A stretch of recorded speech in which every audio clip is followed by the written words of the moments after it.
you! You're scared. And you should be. This is not your company anymore. Leave the cheek of CM Punk.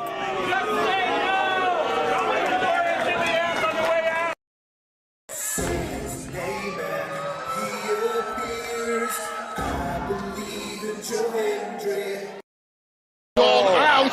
Combo move! This is what they've been doing! Hey, McAfee! Everyone shut the up and sit down! We got a mom in the front row who taught her daughter how to suck dick! I'm Mina Shirakawa. I used to be a model. I want to put on a big show. And that's the bottom line, because Stone Cold said so. What is going on, everybody? Welcome once again to the Saturday Shenanigans, hosted by yours truly, the Renegade J.J. Williams. Hi, guys. Hi, guys. CM Punk drama bullshit to the side. I still consider Hangman the worst AEW champion they've had. First of all, we're going to bring in Walter Cruz. I said that as a joke when, what's his name, did his promo Monday. He said, I'm from a prestige university. I said he majored in Steiner math. We've got the Heb man, James Hebert, in the house. I do really cool and dumb things on the internet. Right. A lot of shit going on here. A lot of fucking crazy ass shit. Where is Noah JD? Well, say his name and he appears, because we believe in Noah Foster. Fuck is this intro? It is one of those things where as fans we do have these desires for what we want to see, but sometimes you can't always get what you want, and there are reasons you truly don't get what you want. I wouldn't even listen to this in Grand Theft Auto San Andreas. What the fuck is this shit? God, rapid whack. Like I said, never been a greater time to be a wrestling fan, and with more companies in a more lucrative spot, in a more comfortable business spot, in a sense of mind, it seems, than ever. Again, WWE is not the only one. It is not the end-all, be-all. So let's go back to the Renegade Wrestling J.J. Williams to get the official word. JJ, speak! Make sure you tune in every week, because you never know who's going to drop in to join the shenanigans. Catboy is in the house. Hello, my internet family. I say if you want to make them as evil as possible, make them really mad. We have Mansfield joining the party now. What is going on, Josh? Like I told no one when we were in Cleveland, him joining Chase U was just an unfortunate side effect of my shenanigans towards you, JJ. I know how it can get better, Noah. The panel chooses you. Shut the fuck up, Josh. He said that so like. They got the intro back. Yeah, I was gonna say. Just like how you and I had lunch together the other week. That was different. Ladies and gentlemen, the King is here. Say his name and he appears. We believe in King A-Train. There are so many believers in Joe Hendry. The only person on this panel that doesn't believe in Joe Hendry is King A-Train.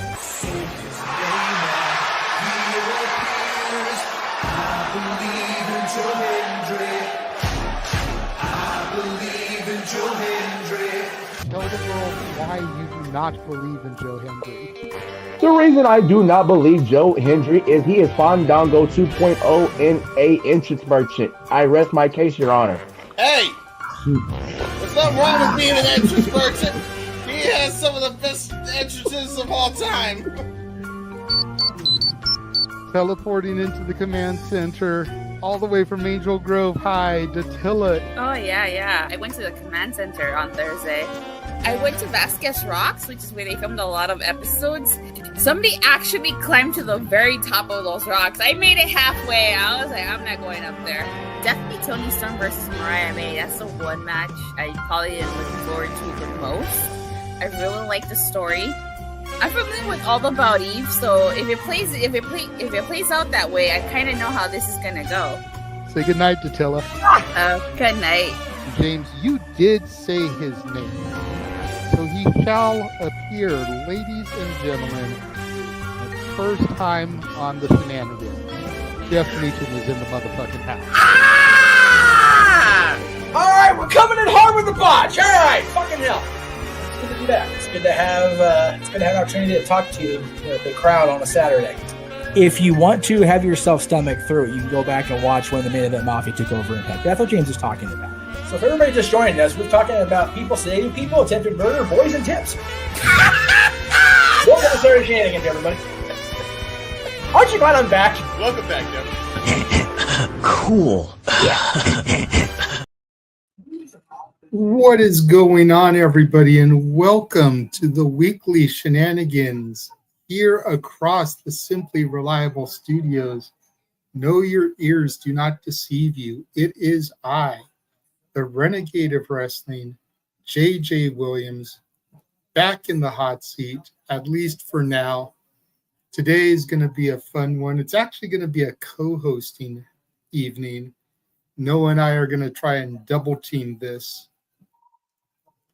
But before we get to Noah, before we get to topics, before we get to your comments, I'm seeing a lot of you guys commenting in the chat already. Thank you so much for that. Let's start to bring in the Island of Misfit Toys. And even though this guy just popped in the stream, I have to bring him on screen first just to see what the hell he is up to tonight.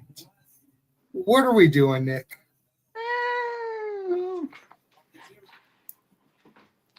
What's up there, pal? How are we doing tonight, good sir? You know, we're just lying here, smoking a big old cigar. We're living life. With your titties out. With my titties out. I love how your wife had to like give the play-by-play so that she didn't miss your spiel. It was my titties. Because it's her titties, buddy. It's her titties. I feel like that's you know what? Like Mark Briscoe has a word of the day. I think the word of the day today is titties. Titties, baby back ribs. What's up, buddy? Not a whole lot, man. Good to have you here. And we'll go ahead and we'll bring in the next person who actually was here early and got to conversate with this gentleman a little bit before we hit the intro. Ladies and gentlemen, DJ is in the house. Oh, you motherfucker, Nick. I wanted to be the first one to do a face cam reveal, and then you're coming out with your tits out. Fucking, I feel mad. I'm mad now. Now next time I gotta come out with the man thong and the fucking big T-shirt and go, "Happy birthday, Mr. President." Like you're fucking everything up. Come on, man. You're making me step my game up for no reason. Here. Now I got to do a facial reveal when I didn't want to. You got the cat shirt. Yeah. Hey, man. It's your fault for posting in the group chat. You shouldn't have done it. Listen, I told JJ I was going to promote it this week. True. Also, Rock and Ropes 100 next week. Big deal. 100 episodes. Wait, is it Rock and Ropes or Rock and Hose? We don't talk about that. That is a secret group chat now. That has been inspired because of you. So thank you. Oh shit. But yeah, no, great. Happy Saturday, Nick. I'm pissed that you screwed up my intro. But sorry, you know what? I'm on page. I'm on cam now. I was gonna come with the Tony Khan paper bag, but I'm like, Listen, I was gonna come with my Cornette face T-shirt eventually, and I was like, nah, I don't need JJ getting rage baited by half the IWC for DJ today. I appreciate that, good sir. So, and everyone loves cats. So when James and Ash watches this later, they'll be like, you know what, DJ is actually one of us. I'm sure Ash will be here when she gets off work. She is in the chat right now. So what you're saying is your pussycat pearls. Is that what we're going with? Damn it, Nick. Rock it. Bro, we're barely 10 minutes in and we're already making the innuendos and shit. This isn't a Timeless Tony Storm segment. Listen, you asked DJ to be on the show. This is what happens when I come on, Nick. Just does whatever. For real, like I wasn't expecting Nick to be here with his titties out, or his wife's titties out, technically. Wow. Listen, if those were out, I think we'd have more viewers. Okay, I'm just saying. I mean, there isn't rock and ropes without a certain rope. So I mean, we need his sexy Mexican voice sooner or later. And Listen, I sent him the YouTube invite. He ain't saying nothing back to me. Ropes, if you're watching, join up, ho. He's probably not watching. Well, we did just have somebody else pop into the backstage area. She's yours, she's mine, she's our Canadian friend, Ash. Hi. She saw the kitty shirt and she was like, okay, I have to join. My people are here. But he sells. That's all I gotta say. It sells. I mean, he ain't wrong. So, yes, ladies and gentlemen, we have pussy and titties on the camera. Yeah, I was gonna say this is an itty bitty titty kitty committee. What? God, off of the rails. We're lucky Noah's not here yet. Oh my God, no! But oh my God, thank God he's not here. Noah would see this and he'd be like, nope, turn the light off and leave right back out. Oh, right? Yeah.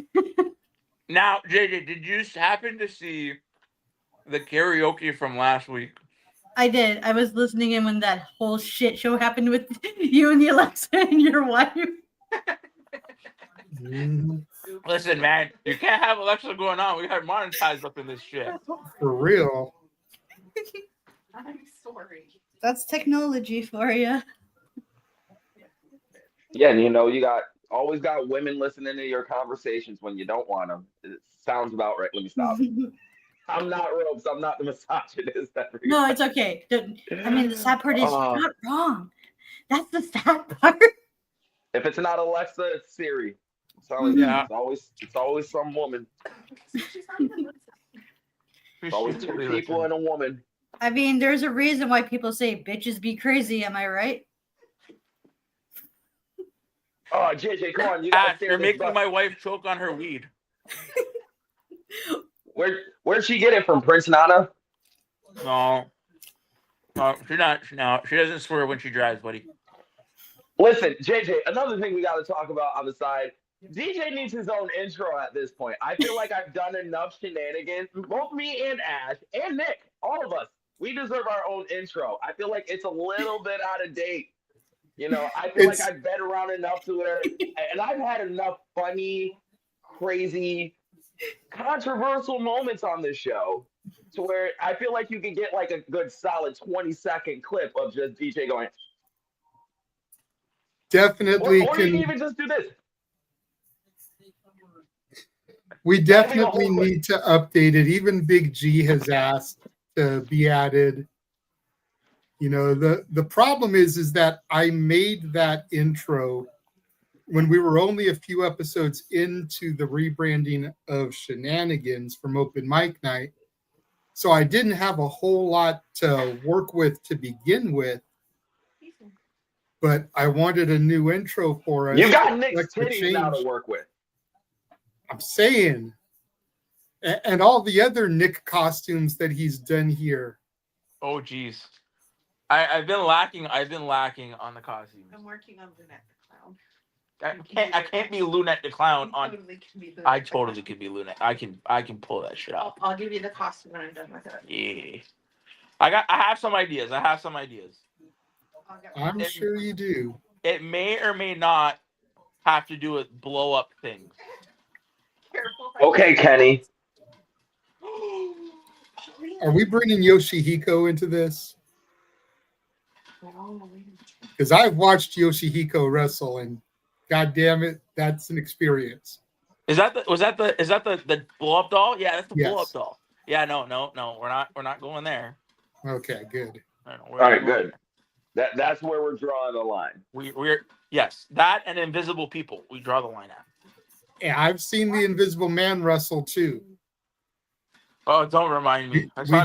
We did the watch along earlier this year for the GCW Cluster F Battle Royal, and the Invisible Man was an entrant. And watching people sell for literally nobody was some of the greatest shit I've ever seen in my life. JJ, I need you to call them by their government name, Vacant. Okay, their name is Vacant. Yes. Well, we saw. According to the Titantron, it was the Invisible Man. Well, we saw him versus the Doll at GCW Japan. God damn it. Yeah, it was crazy. And even with all that Japan video watching, Nick still misses bleeding assholes. Oh man, I told you guys I want to be in the GCW cage match. I want to be in any plunder match that DJ does not want to see. I want to be in that. So I won't see it? Okay. Ironically, GCW has a show going right now. That is why James is not here. Him and Ryan are doing that. Okay, cool. It's not because he hates me. I'm just kidding. As GCW is making their debut in Alaska tonight. Who the fuck wants to go to Alaska? Tommy People Dreamer. that live there want GCW to go there. Pitbull did once R&B rapper Pitbull actually did do a concert in Alaska. Tell him to go build igloos. I don't need wrestling. I remember like 4 years ago, Tommy Dreamer made it like a big deal that he wrestled in Alaska because he wanted to wrestle in be like the first guy to wrestle in all 50 states or something.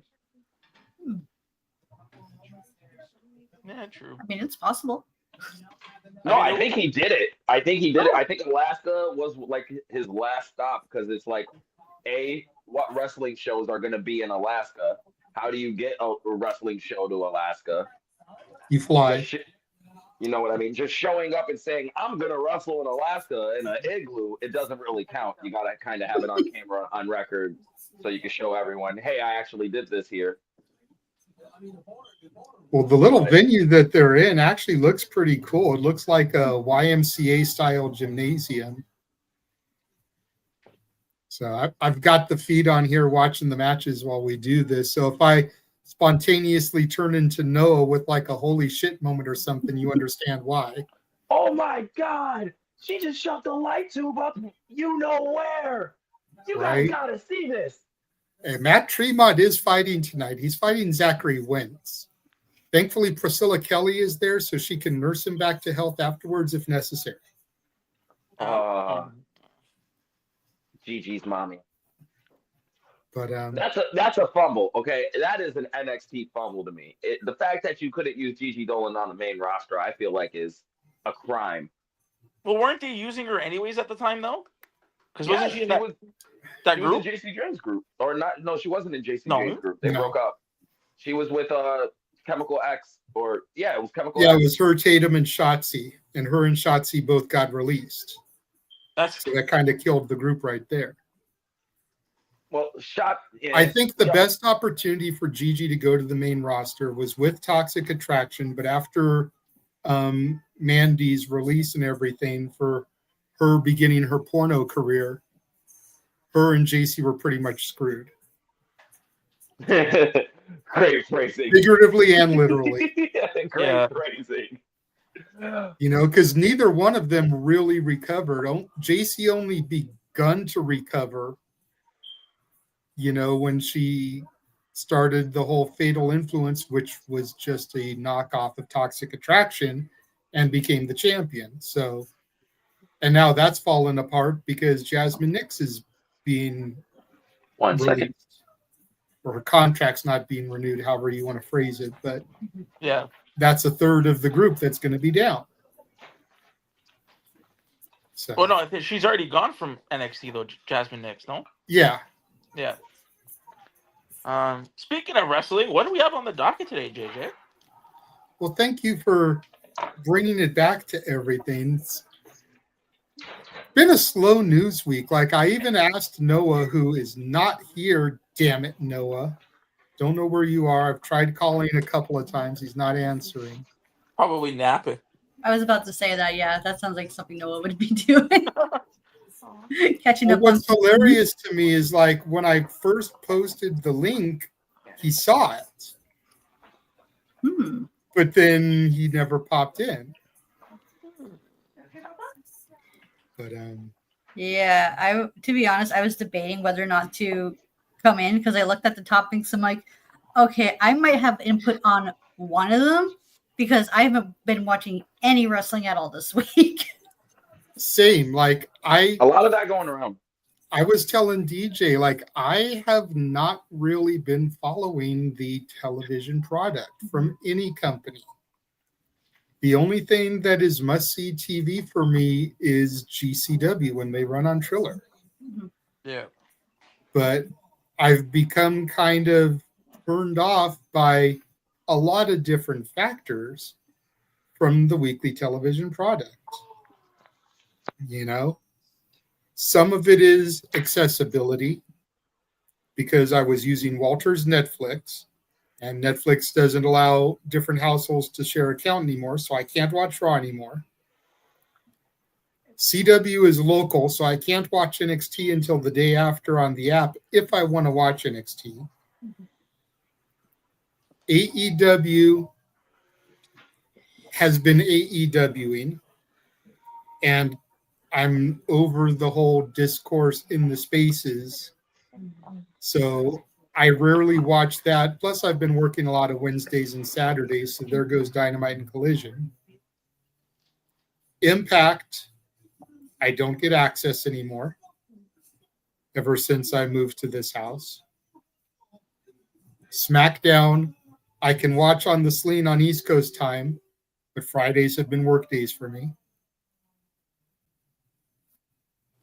So just like the whole weekly prod, I just haven't been tuning in. So I did want to go and talk a little bit about the upcoming WWE Showdown with NXT and TNA running next Tuesday. I did want to talk a little bit about Dynamite's 6-year anniversary. And I was hoping Noah would be here for that since he did the watch long.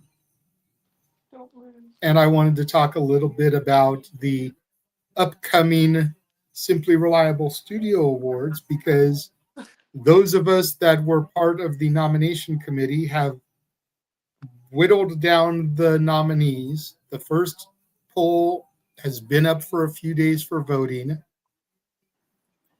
You know, want to try and get some more traction on those. So that's pretty much it. And then, you know, viewer questions and super chats. And I did see a super chat pop in. I did not ignore you, Ray J's World. I just figured I would get to that when we got to the showdown portion since it has to do with that. But yeah, that's pretty much the topics for the week. Yeah. So we'll just go ahead. We'll jump right into it. We'll talk about Dynamite. Nick, I'll go ahead and I'll throw it to you to kind of help lead this because I know you watch AEW every week. You're a resident AEW guy. So go ahead, talk a little bit about Dynamite's 6th anniversary, the pros, the cons. You know, do you think the general consensus that I have heard around the internet, and this is from both AEW fans and AEW haters, is it didn't feel much like an anniversary show. No. And even the main event was probably the wrong match to have in the main event. You know, I know the Death Riders have been a hot angle, but it might have been better to have the Kenny Omega on one side, Young Bucks on the other trios match in the main event since Omega and the Bucks were some of the founding fathers of Dynamite and giving them, you know, an AEW and giving them the main event. What were your thoughts on the show as a whole? But show as a whole, it would be, see, right now, it would have been sick to have Ropes here because Ropes was there live. To me, yeah, honestly, it did not feel like a 6-year anniversary. I don't think you needed to brand it 6-year anniversary. That's weird. Even celebrating a 6-year anniversary. It's weird. It's just weird. Like, who celebrates 6 years? I don't know. Like, 6 years is such a rando number. It's like, oh, you said it's like celebrating a 7th year anniversary. Oh my god! Like, I don't know. It's not like those. It's not like a 5, a 10, a 15. It's like when you're dating somebody. It's like you celebrate your 5-year anniversary. You celebrate your 10-year anniversary. Right? You know what I mean? Like 6 years is just It comes. Hold on. It's kind of like the interrupt. Sorry to interrupt, Nick, but it comes off as like more of they're celebrating the fact that they actually got the 6 years. You know, they didn't think they'd make it this far type deal, and not more of an accomplishment type of thing. Of, oh, thank God we got the 6 years. Let's hope the 7 now. Yeah, like it was celebrating 6 years is just whatever. The show was all right. I think I gave it. I think Noah was hyped for it. I gave it a 7 out of 10. It wasn't like it was there. It was an AEW show. Like it wasn't. I don't know. Like if you're looking for like this amazing like spectacle and you want, I mean, we got a surprise. Yeah. If you were looking for more than just a regular, just a weekly show, then I think your expectations were met a little too high. I mean, part of that is them announcing this 6-year anniversary. Yeah, it was just a regular show. I mean, the main. You want to start with the opening match. Well, we don't have to go match by match. No. I don't want to spend too much time, but just kind of cover the high points and the low points. I mean, one high point is Andrade. I mean, he is the first. As much as you want to hate it, he's the first wrestler to go from WWE to AEW, back to WWE, back to AEW. Like he's the first one to kind of do that, right? Right. Regardless of. Let me ask you this though, because I kind of can hear where you're going with, like, you know, regardless if you want to hate on it or not, but like, was Andrade's return the right move though? I mean, if you believe the internet reports, he was released for violation of the wellness policy, and Tony Khan's like, well, you can come back here. I mean, I would say it as, I mean, yes, he violated a wellness policy, but I mean, is that wellness policy? Is that wellness policy like smoking weed? Like, you know what I mean? Like, what's the I don't know what they're like. Do we know? I think the wellness policy violations was I'm trying to look like Brian Cage. And I'm taking whatever hormones or anything that I have to take to look like Brian Cage. So you think he took steroids? I think he's on something, because Andrade is not getting smaller. He's getting exponentially bigger every year. Well, then I mean, if that is what it is, then I mean that's. I think they've taken marijuana off of the violation because science has proven that there's enough medicinal purposes. Okay. That it would be stupid to suspend someone for 30, 60, 90 days because of a medicinal. I'm pretty sure Fightful put out things like a year ago saying it was right after Riddle got released and everything, and everybody was like, oh, well, I'm glad they did that after Riddle did X amount of violations, and then everyone found out his violations weren't only for weed.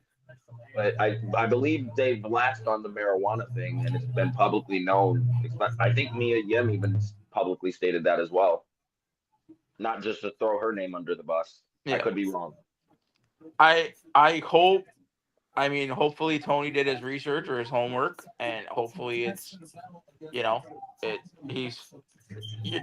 I don't know. I happy for him to come back. I mean, I hope he does good. If it is a wellness policy and he's taking roids, I would hope that somebody there kind of talks to him and say, hey, listen, you got to stop. Probably not, because who knows what Tony fucking does, or who knows what anybody does in their spare time, right? I want to look at it based on creative. I hope bringing him in and adding him to where he is, and this, I hope all of this is setting up something more, and you're not just sticking a guy like him in the Don Callis family, and that's you know what I mean. Stick him in there, and that's it. Be done with it. I really hope they are playing into a larger story with it. And I think we talked on Rock and Ropes this past week. Even though DJ told me I was jumping through a lot of hoops with it, I do hope that it's playing to a larger story, and this is maybe the downfall or the turn of the Don Callis family. So I just hope that it plays into a bigger story. I do too. The other thing to be concerned about, and I use concerned about loosely here, as far as Andrade being the first to go from WWE to AEW, back to WWE, back to AEW, is when you go back to the history of the Monday Night Wars, the first person that comes to mind that did that in kind of the same amount of time was Jeff Jarrett. Going from WWF to WCW, back to WWF, back to WCW. Are we putting Andrade on the same level as Jeff Jarrett? Like, don't get me wrong, I love the chosen one, but there's definitely a stigma that follows Jeff Jarrett. Warranted or not. Yeah. I wouldn't say it's that far though. Don't make it seem like Jeff Jarrett was just some top level, top tier guy. He wasn't prominently featured. Jeff Jarrett, for lack of a better term, in the broader spectrum, was an afterthought compared to everybody else who was in the spotlight around that time. Right. And Jeff Jarrett became a main eventer in his last run with WCW. Andrade has not really been a main eventer either. He's been kind of the mid-card guy. Yeah. The ICUS, the TNT, kind of like Jeff Jarrett. I just kind of think I want to kind of tackle something Nick said earlier, where he kind of said the high point was the Andrade returning, to where I disagree. I think it was kind of a low point, just because if you're celebrating your quote unquote 6-year anniversary and you're trying to make it a big show, and the biggest splash you can make is bring out of everyone back Andrade, when the last memories in everybody's mind was Andrade was arguing about creative, fighting with guys in the background, and just not getting along with anyone, period. So bringing him back to that environment to where it didn't work the first time, and we're going to try to make it work again, even though nothing in reality has changed, except he's divorced now. He's not married to Rick's daughter no more. He's single Andrade. So yeah, he might get married to someone else in the back for all we know. But which doesn't Ric Flair still have a relationship with AEW? So that could be kind of awkward too. So yeah, so like bringing him back is kind of, I wouldn't say is a high point. It's a point. It's definitely something to talk about. It was definitely one of the things to talk about. But bringing Andrade back, and then immediately putting him with the Callis family of everyone, not LFI, not Jake. We're gonna just throw him in the Callis family because that's what we do now with all of our new guys. We have no idea what we're gonna do with them, a la Josh Alexander. Which is why go ahead, Nick.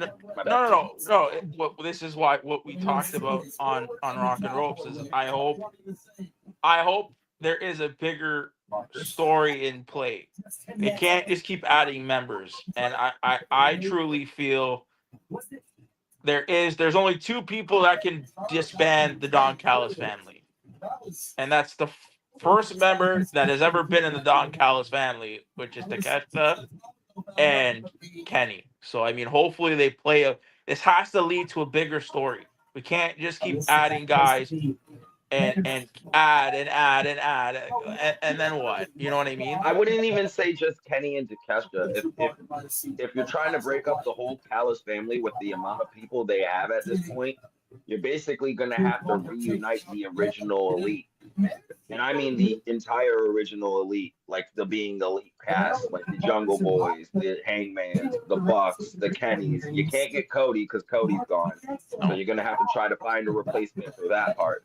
Oh, but like, so that's the only way I would see that playing out in the long run is a babyface Elite versus the Callis family for the heart and soul of AEW. I don't think Tony's going to go that far because the Young Bucks are dead.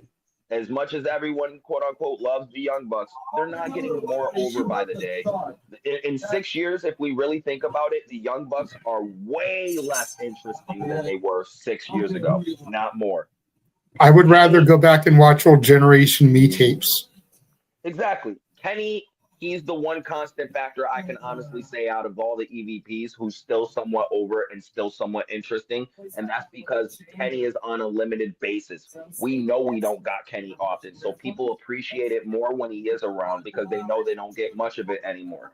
Hangman, he was interesting, but he's always more interesting when he doesn't have the belt. When he has the belt, it feels like an albatross around his neck in terms of interest around him. I don't know what it is. It's probably just being a babyface champion thing. That's probably what it is. That's what a lot of people tell me what it is, but that's what it is at the moment. So that would be my only concern if you're trying to do an Elite versus the Callis family. Because, yes, you can make the Callis family slightly more interesting, but the Elite is getting less and less interesting by the day. Agreed. We haven't heard a whole lot from Ash. Let's get her thoughts on this, and then Nick can continue. Go ahead, Ash. The last time Andrade was a main eventer was 10 years ago in Black and Gold NXT. Ever since then, he's just been a mid-carder. I'm just hoping the second run goes well, because I'll be real with you, I don't really care about Andrade. Hell, I didn't even care about him in Black and Gold the NXT, and that was my NXT. So what does that tell you? That says quite a bit, actually. Yeah, I don't know what it is. There's just something about Andrade that I just can't connect with. It's just he's just there. I'm not He saying can't talk. I'm not saying he's bad or anything. He's just there. He just doesn't do it for me. Yeah. But I think that's more of a contribution of with modern wrestling, the better someone can talk and get you to relate to them verbally, the more interesting you will be in that said character. A la the Cody Rhodes, a la the CM Punks, the really good personalities we know. Even Jey Uso, like even with the catch for even some of his better promos, people get into him because they could get behind the fact that Jay is an underdog. He's had to climb most of his career. He's always been a secondary guy and never a main guy. So it was easy to get behind that concept of Jay because everyone feels like they're the secondary guy and they're not the main guy in this American society. So like, I think the thing with Andrade is he's a phenomenal in-ring wrestler, more capable than a lot of people give him credit for. What made him interesting in NXT Black and Gold was the fact that he had a manager that could get people interested in him and whatever he was doing. Zelina was the interest in him. And ever since he lost said manager, he's had no managers since halfway through his first main roster run. They stopped the Zelina thing after a while and just started doing Andrade doing jobs. And after that, he hasn't had a manager really ever. I think he had Jose the assistant for a while and it worked. Yeah. But then he lost the manager and Andrade was nothing. So I think putting him with Callis is a good idea because he does need the mouthpiece in order to be able to relate to the crowd. I just don't think Callis is that mouthpiece that works for him. Honestly, I think Stokely would be a better manager for Andrade if he was more serious and not much of a comedy figure. Because Stokely can really talk. He's a phenomenal talker. Like, he is an underrated talker in AEW. They just use him for comedy stick because he's great at entertaining the boys.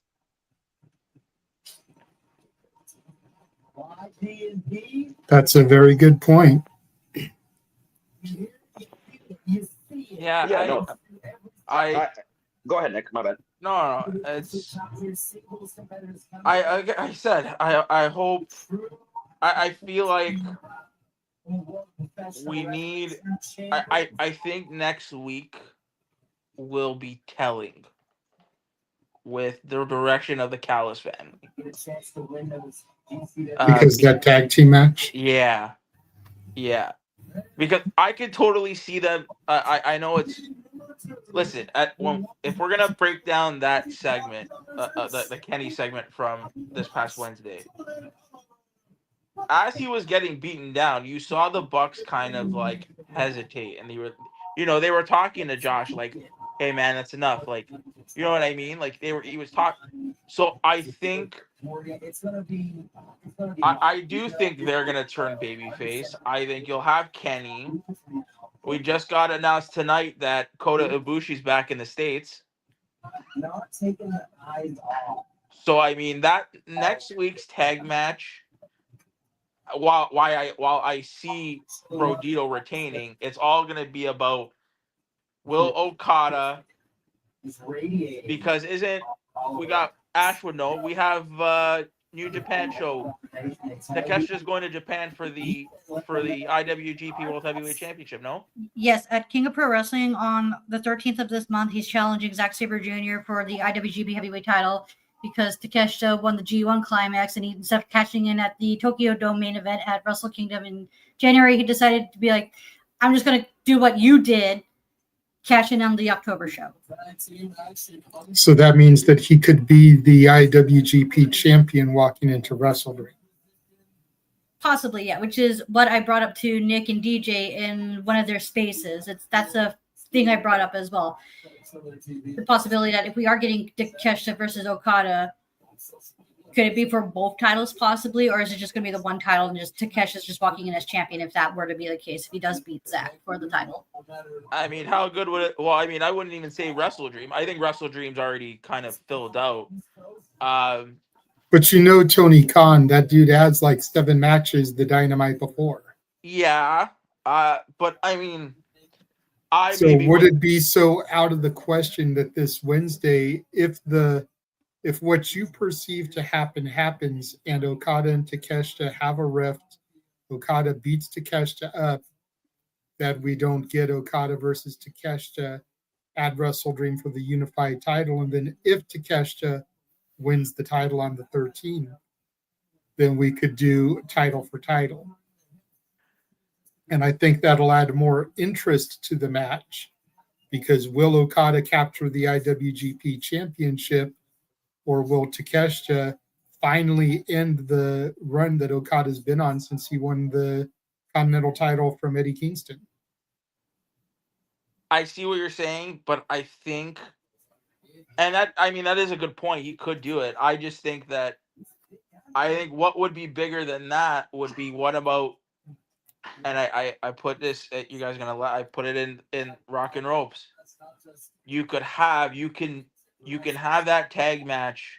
You can have Okada send Takeshita bloodied back to Japan, and we don't see him for weeks, right?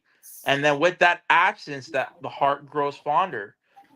So what if Takeshita comes back right before Blood and Guts, and we have a Don Callis versus Elite / Takeshita Blood and Guts match, right?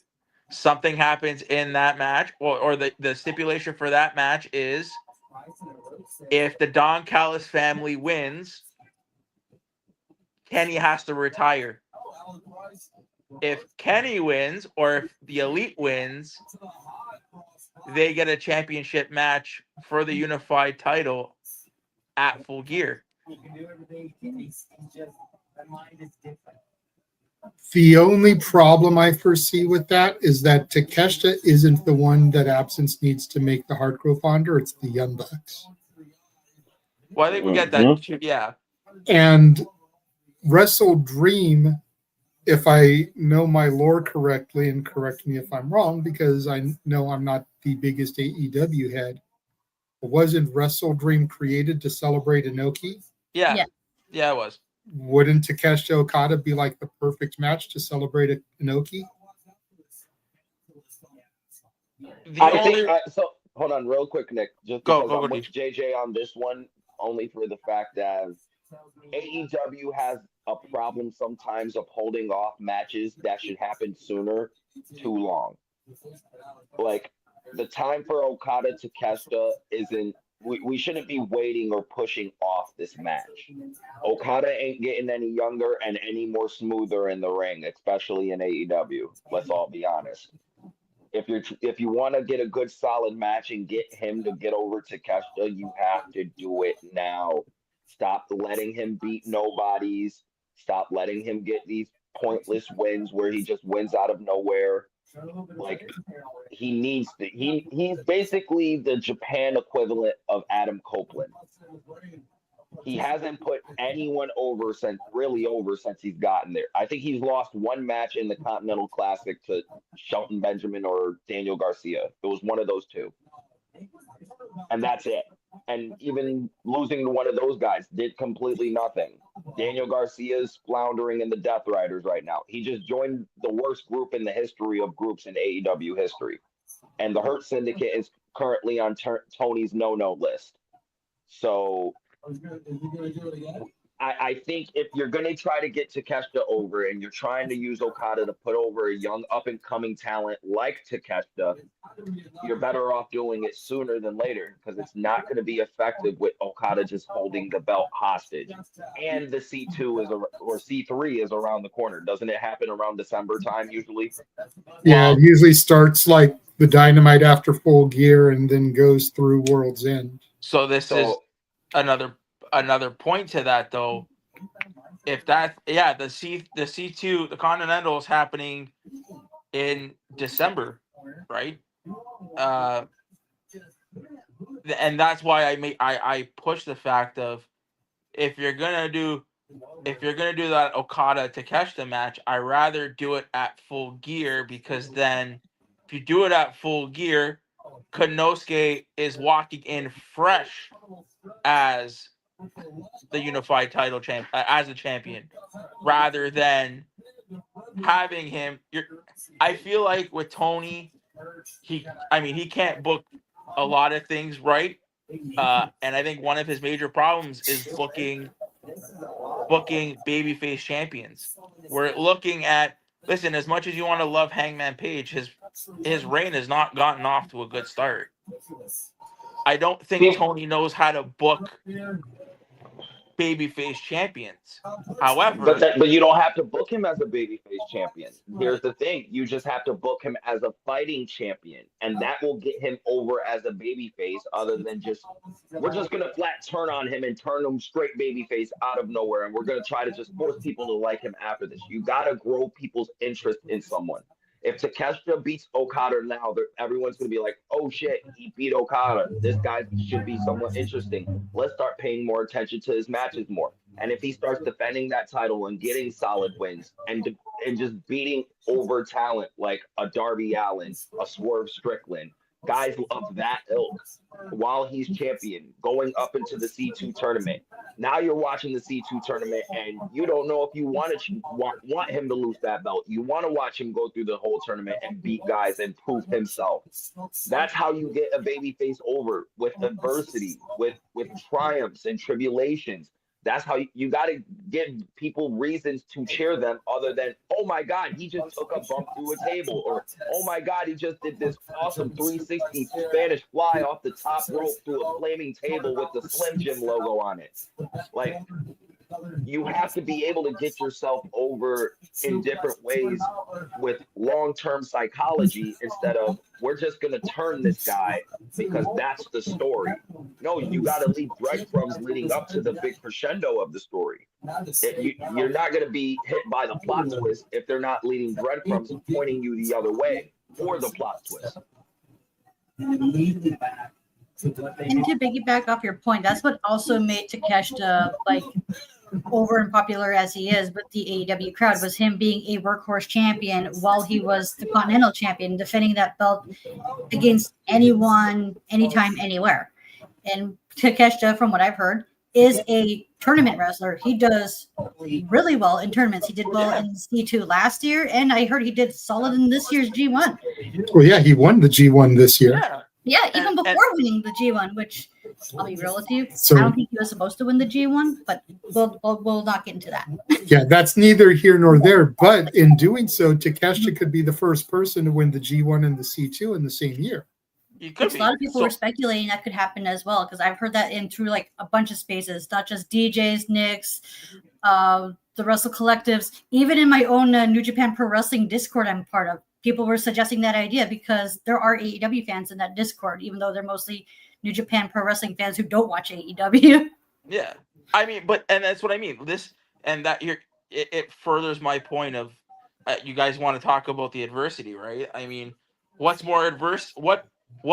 How can you? I mean, you can always face more adversity, but I mean, Takeshita coming off of a big title win right before the C2, it hooks you into the Continental Classic, because remember, there's a chance that if he loses or doesn't get enough points in that tournament, he effectively doesn't. He's not the champion anymore. He needs to keep going. He needs to be in the end, right? So I think that's another hook for the Continental Classic. Will he make it to the end? But see, now that they've unified the Continental title, will the champion still be in the C2? Or will the winner of the Continental Classic get a shot at the unified championship? That's a good point too, right? We don't know. I think it should be that way. I think it should be whoever wins the C2 gets a shot at the title. Yeah. I mean, I like the wrinkle of it, because again, we are smart fans here. We can predict it, but for those that are not, it's unpredictable, right? You don't we're smart fans. We watch the product. We already know that if anybody walking into that tournament, whoever the champion is, if it's not Okada, they're not losing, right? We know that. I think to the more casuals, they wouldn't be so predictable, I guess, in that sense. There's a lot of ways you can go with it. I think just my point is, I hope, again, just to bring it in back to my first point, I hope adding more members to the Don Callis family is leading somewhere, and we're not just adding the entire fucking roster to this group, and we're not doing jack shit. Yeah, I mean, my theory is, and we'll see what happens in the coming weeks, but my theory is that once Takeshita leaves, they're going to need somebody else to kind of take his spot.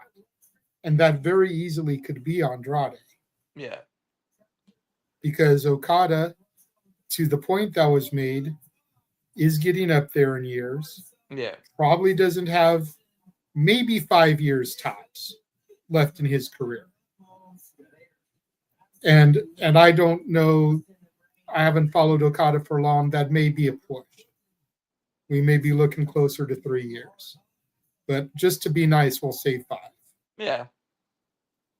So you need somebody that's going to be a longer term investment. Granted, Andrade is up there as well. There's not really a whole lot of young guys in the Callis family, with the exception of Takeshita and Fletcher, I think. Yeah. Everybody else is kind of seasoned and been around the block for a while. Yeah.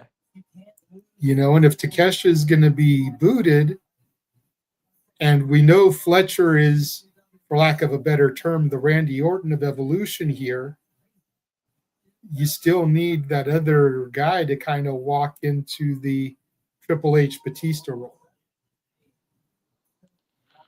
I mean, if Wardlow can stay fucking healthy, we would like it to be him, but I guess not. We're asking for way too much. That's true. We're asking for way too much. Way too much with him. That's like asking for Matt Tremont not to bust open his pus bubble. Yeah, no. I think the Wardlow they trade. Show a highlight of Dr. Redacted versus Tremont from Homecoming, which I was at. I think that the Wardlow boat has sadly sailed. Yeah, I don't think anything short of him going to WWE is going to save him, and even I don't know if that can truly save him. No, you know what boat has sailed for me, guys? I'm gonna say it now, and I've been a member of this ship for a long time, but I think I'm officially off the Statlander ship. Really? At least her as champion. I think it just started. I think we got to give it a little bit of time. She's going back to being from the Andromeda Galaxy now. Have you seen all the makeup and all the attire we've seen the past 2 episodes? This isn't the Statlander I fell in love with. I hated Statlander when she was a part of the Best Friends because I thought the gimmick was pointless. I saw the talent, gimmick was hell.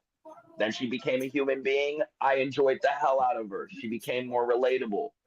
Now she's going back to the initial gimmick because she's champion now. And I'm like, I kind of miss Tony. Like I said, I was into it because there's different matchups you can do with Stat as champion, and there's plenty of stories you can do with her. You can go with the Willow thing. You still have Athena with the contract looming. No, she's done with that. Yeah, she cashed it in. She lost. Oh, she did cash it in? Oh, then never mind. Yeah. Yeah, that was not Forbidden Door, right? Yep. Oh, so we just completely shit on Athena at every turn. Got Yeah. that. Okay. So at least we've established that for Tony Khan and AEW.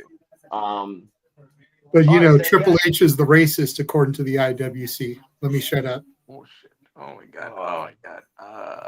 I love you, Nick, but I had to get that shot in there. I'm so glad that I don't watch AEW or ROH or keep up with this shit no more, because I would have had to have like a week-long rant on the Athena cashing in and failing. Because why? The same reason, it's like jobbing to Mercedes for no reason. Why? It's like staying for Ring of Honor for 2.5 fucking years and having this giant win streak for no reason. Why? It's like building up Billy Starks to beat this bitch 2 or 3 times and it doesn't happen. Why? DJ. Because Tony Khan don't know how to book any wrestling, let alone female wrestling. Yeah. But I relay my All right. I hope y'all enjoyed that rant from DJ. If you did, super chats are open. You might get another one down the road. You feel better, DJ? No, because Athena should be a champion. It should be a main. You mean main champion? Because she's ROH Women's Champion still. What's Ring of Honor? Ring of Honor is a company under AEW. GCW is more prestigious than Ring of Honor at this point. I appreciate you saying that, DJ, because I know how much you hate that wrestling. Okay, I thought you said CZW. I'm like, what? JJ, listen, even my disdain for GCW as a promotion with most of the shit they put on, I at least acknowledge and realize they are growing interest week by week. They are getting more people to watch their product week by week, unlike Ring of Honor and AEW, who keep on bleeding viewers because they are not treating the people who they should be treating right like crap. Again, Athena should not, even if she's telling you she wants to be in Ring of Honor, no. See, and speaking of bleeding, Matt Tremont is making his way to the ring. We're 3 matches into this show, and the only blood I've seen so far, DJ, has been on the highlight packages. That's interesting. Like, there has not been blood yet. I mean, again, Tremont is coming to the ring, but I don't think he's defending his title against Zachary Wentz. So we may actually go through a Tremont match with very little blood. Oh, geez. That's not the GCW I know. There also could be ordinances, state regulations in Alaska that prohibit stuff like that. So that's true. Let's get away from this because I feel like we've been on the AEW topic for a minute. And you guys perfectly effectively triggered me, so you guys completed your mission. We'll give DJ a minute and a half to kind of get his breath. We'll run the trailer real quick, and then we'll come back and we'll talk about the impending showdown next week. We will be right back. And now for a taste of things to come.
And we are back. So it was originally billed as an invasion angle. The invasion name was dropped, thankfully, because the negative stigma that the invasion name carries, not just in the wrestling fans' mind, but in real life, you know, the invasion going on. So we now get the NXTNA Showdown coming next week. And I'm excited to see this show, but I'm also very disappointed in some of the execution here. And I'm going to tell you why.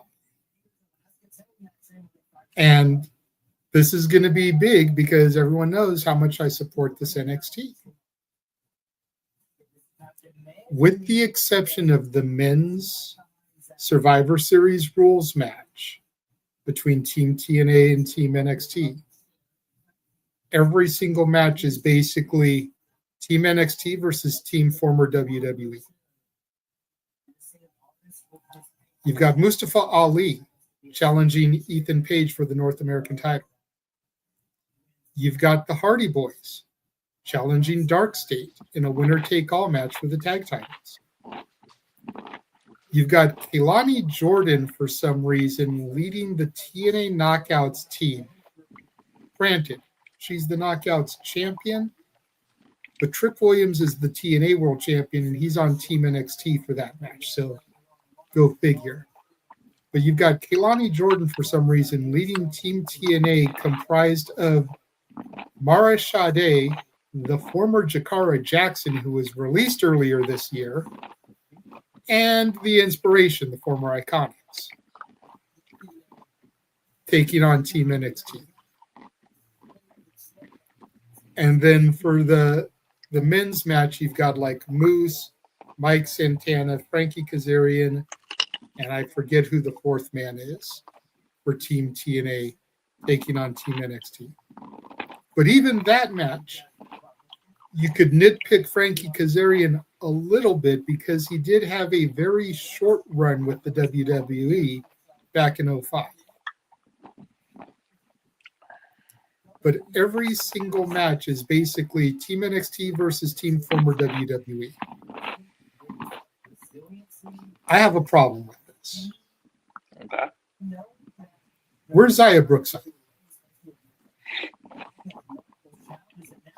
Fish tag team with a former WWE superstar. Where's M and Heather by Elegance? Ash can't compete, and I forgive Ash for that. She's pretty much suffered a career-ending injury, from what I've heard.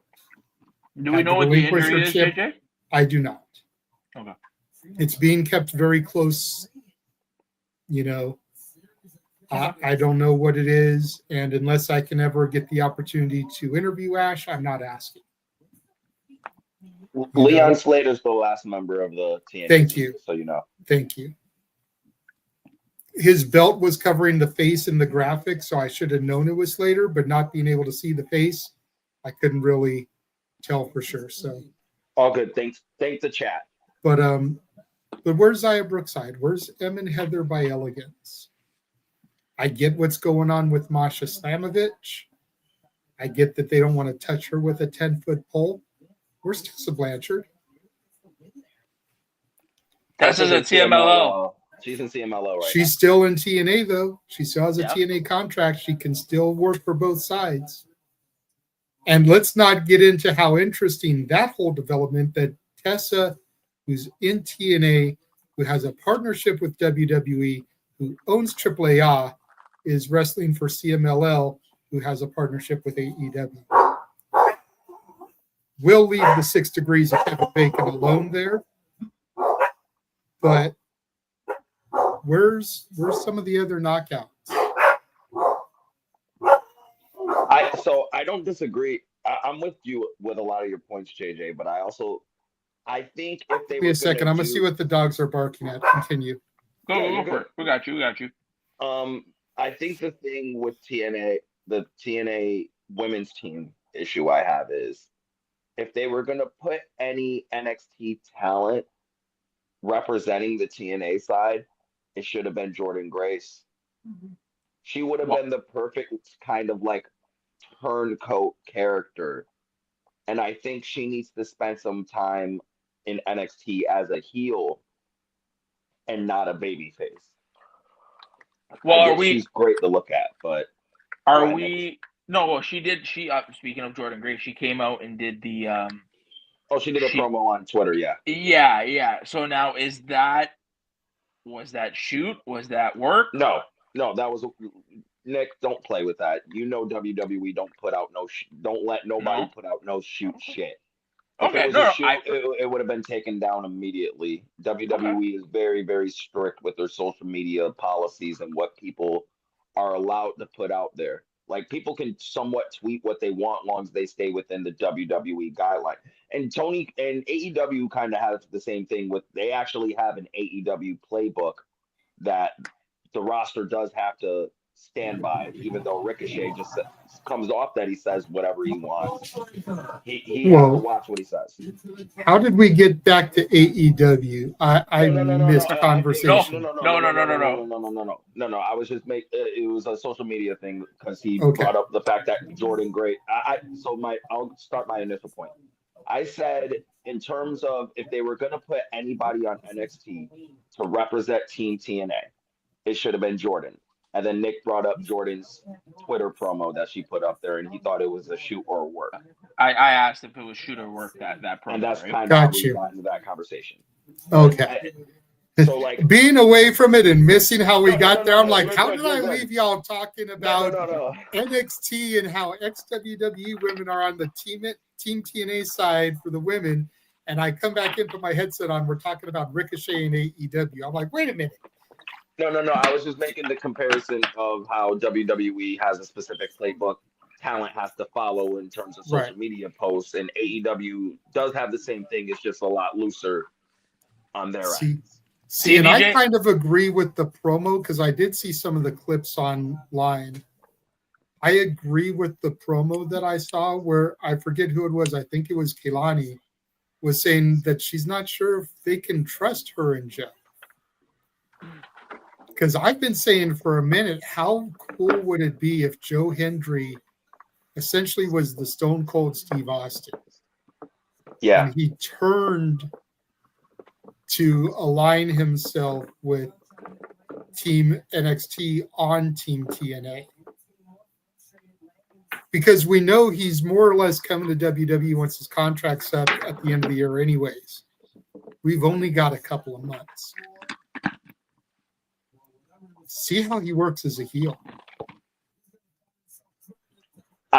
But to kind of tailor back to the women's match real quick, because I don't want to lose this point.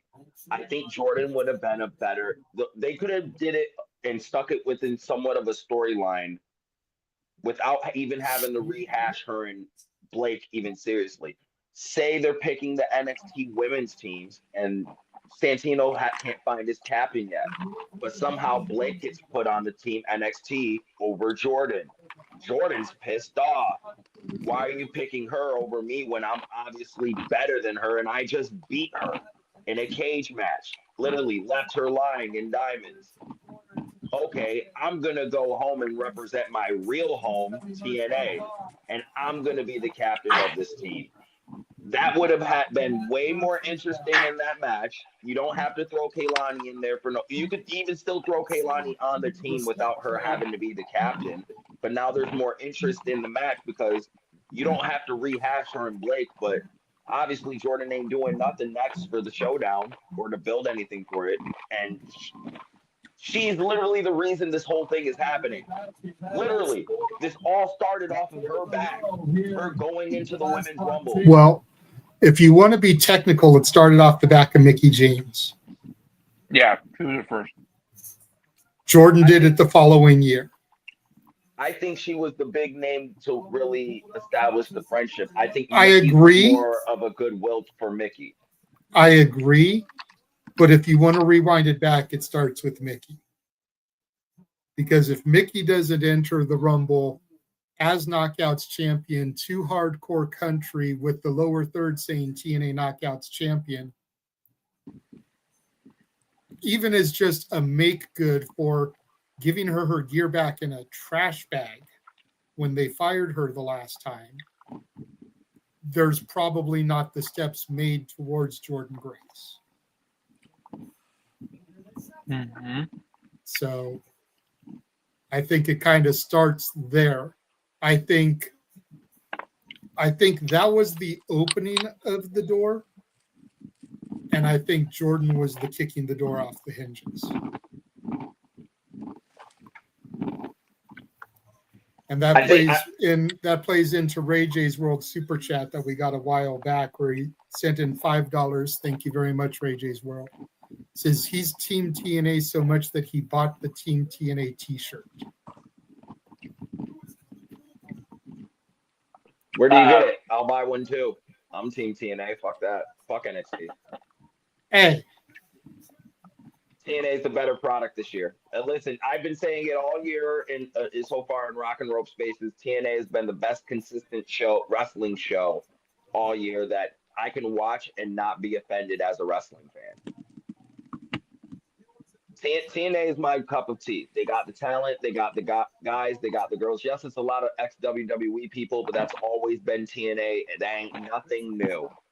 That's always been the identity of TNA, to be an alternative place for to go from the big place, either WWE or WCW alike. It was founded after WCW shut down to kind of replace WCW initially. But this is true. So, like, you know what I mean? I'm not going to hold against TNA because they have a lot of former WWE talent who's trying to rehash their image and just find their own niche now and not have to go to AEW. So, like, TNA is, again, DJ's been championing this company all year. Has been saying they're doing big things and are going to do big things. And I am one of the few people who agrees with Santino saying if they get a TV deal, they can be a viable number 2 or a not so distant number 3. But yeah, this women's match, I agree with you though, JJ. The build to this has been, because not a lot of matches we really want to see except for the men's Survivor Series match. I don't want to see the Hardys become double champs. And see, I'm not opposed to seeing some of these matches. I almost feel like that this night has to be the night where TNA gets the come up. Because for too long we've had NXT talent holding TNA titles. I think the Hardys are beating Darkstone. Yeah. And I think it'll add a little bit more intrigue to their match against Team 3D at Bound for Glory, because Team 3D has never held the NXT tag titles. They've held the WCW tag titles during the invasion, the WWF tag titles, the WWE tag titles, ECW tag titles, TNA tag titles, New Japan, Ring of Honor, I think they even got, but they've never held NXT tag titles. So could they win these belts in what's being billed as the final Dudley Boys match? Because Devon said this is it. This is his last hurrah. If they beat the Hardys and take the titles, will they keep wrestling until they lose it? Is that match at Bound for Glory a title match? I was just about to ask that. Okay. Yeah, it's for the TNA tag titles. Okay. But as long as it's just for the TNA tag titles, I feel like the Hardys are winning. Because we all know the way Devon is and the fact that he doesn't want to do it anymore. That he said he would only do one more match if it was with the Hardys because he knew they'd be able to take care of him. But if there's a title on the line in the match that they've never held before, that adds a little bit more intrigue. Now I'm not so sure. You know what I mean? And then Mustafa Ali was supposed to challenge for the North American title and then got released before he could get his title match. So Mustafa Ali's got a lot to prove here as well against Ali Go. I think he's winning. I'm not as sure. I'm not as sure about Ali as I am about the Hardy Boys, but I definitely would not be opposed. The only problem is that, oh, well, TNA only could get the mid-card titles while WWE got the world titles. Get the fuck over it. At least they got something. Yeah, no, I was just going to see. I'm glad you said that second part because that's what was going to be my response to you. Just get over it. They got a belt.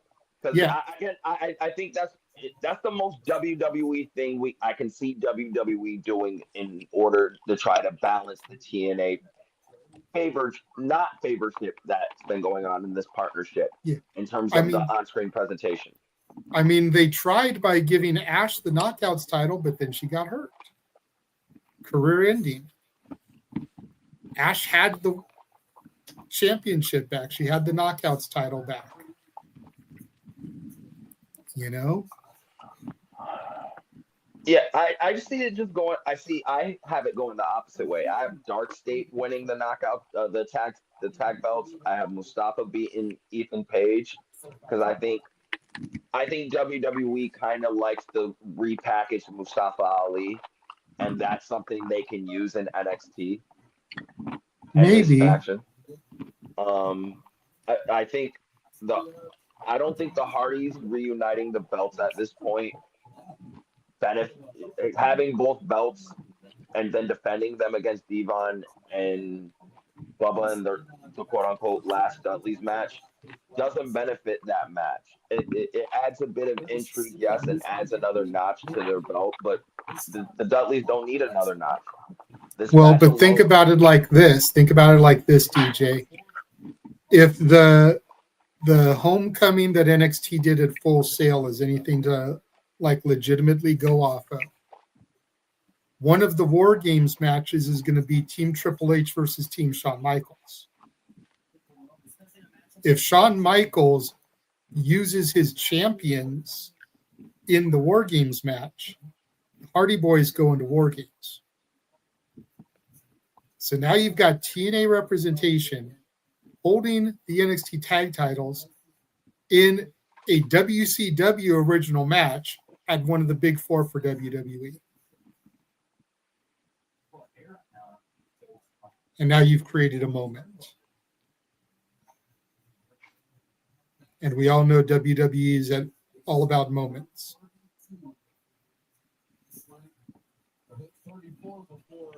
Ash, how are you feeling about this? You're a little quiet on this. What's your opinion so far? The only reason I'm quiet because I don't watch NXT or TNA. Boo. Yeah, she wastes her time with New Japan, which is on channel. I can't find that shit on my television. How dare you disrespect the fine women of TNA and NXT? And you know I love you, Ash. I was just fucking with you. I know. It's what I choose to make the time for. I hear many good things about TNA and whatnot. I'm actually thinking about tuning into this TNA NXT show this Tuesday. When I'm done hanging out with my brother, that is. So. We're actually going to be doing a watch-along of it on Wednesday instead of Tuesday. That way we don't have to try to hunt the channel down or pay for YouTube TV or something. Everybody can wait for it to load on the CW app next day. Oh, yeah, that's right. Dynamite is running Title Tuesday on Tuesday live, so there will be an absence of Dynamite on Wednesday. So it just kind of becomes easier to cover there. Oh, yeah, that's right. You guys don't get NXT on your Netflix, do you? Nope. Nope, we're Americanos. You damn Canadians. Woohoo! I completely forgot Title Tuesday for AEW was this Tuesday, by the way. That's so stupid. If you do watch Showdown, just, skip the Hardys match. I'm just kidding. It's so stupid. What's so stupid? Title Tuesday, my ass. Only title that's being defended is Mercedes' belt versus an unknown Florida superstar. Yeah, title Tuesday, my ass. Again, I take my headset off for a second, and now you're talking about AEW.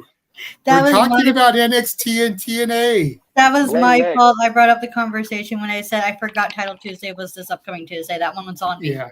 I said Title Tuesday can kiss my ass. Let's just make it an all-women show and call it Titty Tuesday. I'll bet everyone will watch it. But that's what NXT is. Right? Exactly. That you're taking away viewers from your competition. I'm telling you. Put Harley Cameron on for just the first hour and call it Titty Tuesday. You're welcome. And Mina Shirakawa. We got to get Mina on there too. Yes, we want Mina. Me want You'll Mina. get 2 Mina is million now. viewers. No problem. I'm telling you, and the TBS executives will fucking love you. And give me some Willow too, damn it. Yes. Got to get some thick girl representation.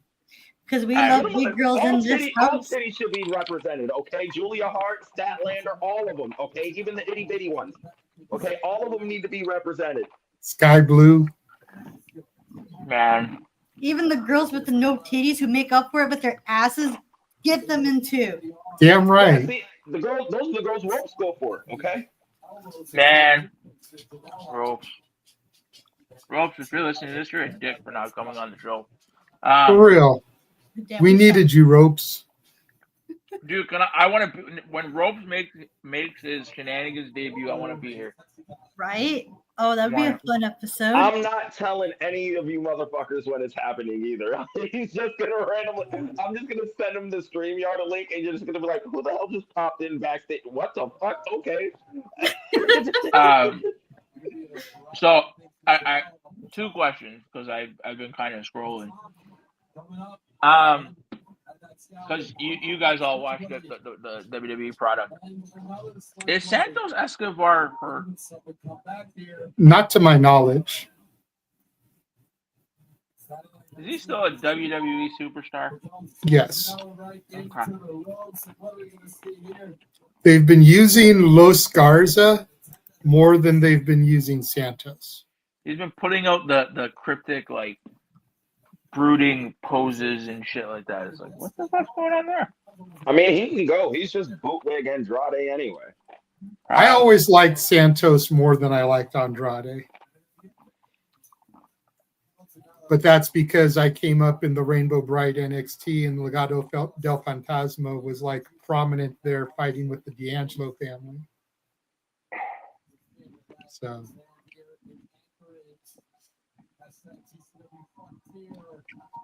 We want Cross back.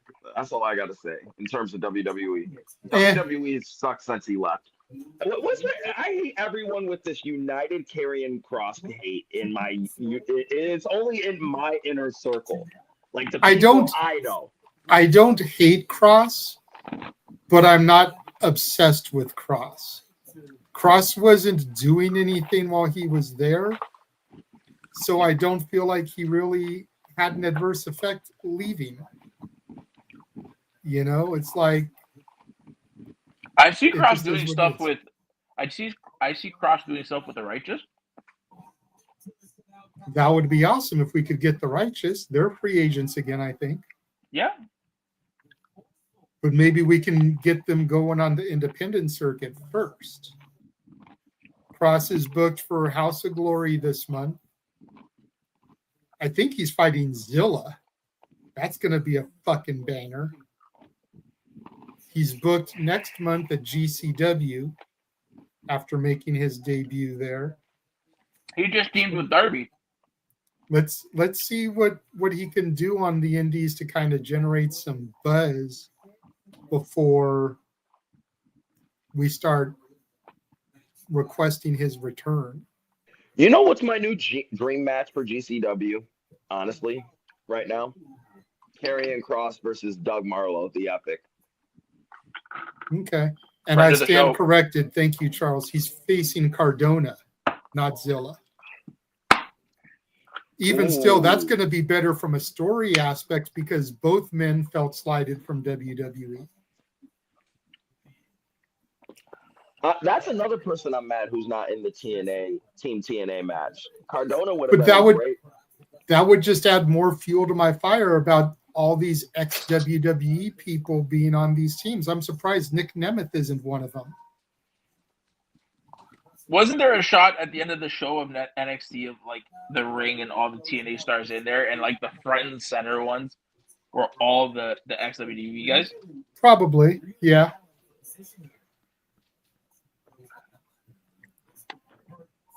I just hope that this partnership, I mean, I'm going to call it, I tinfoil cap on. We know you feel this is an acquisition incoming, Nick. Just move along. I hope that I would like to see, and I mean that AEW has the exact same problem. Okay, good. I'm glad you acknowledged it. No. Dude, listen, Tony. I don't have to point it out after. You're good. No, listen. As long as you acknowledged it before I did, I'm proud of you, Nick. Right, I was about to say that too. Tony, listen. For as much as people want to say Tony creates stars,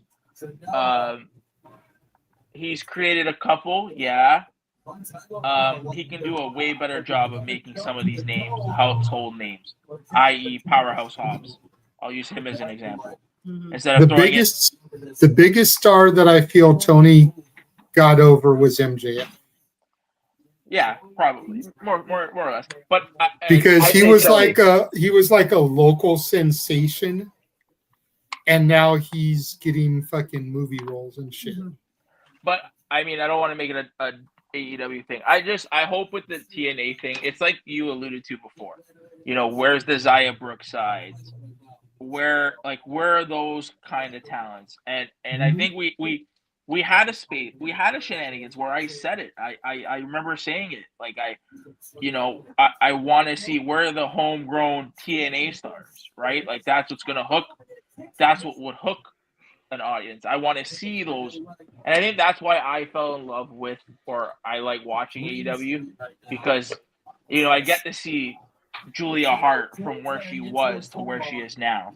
I get to see a person like Sky Blue, who when she came into the company, she was green as shit, and now she's out here trying to do deathmatch fucking street fights. You know what I mean? Like, I just hope that TNA can take those talents like a Zaya Brookside and elevate them, right? I mean, Nick, they have gone to a small extent. Like Mustafa Ali has definitely been someone they have elevated a lot. Joe Hendry wouldn't be who he was without the exposure of TNA. Yeah, Joe Hendry is probably the best example. Exactly. Like, they have made names. They have made Jordan Grace.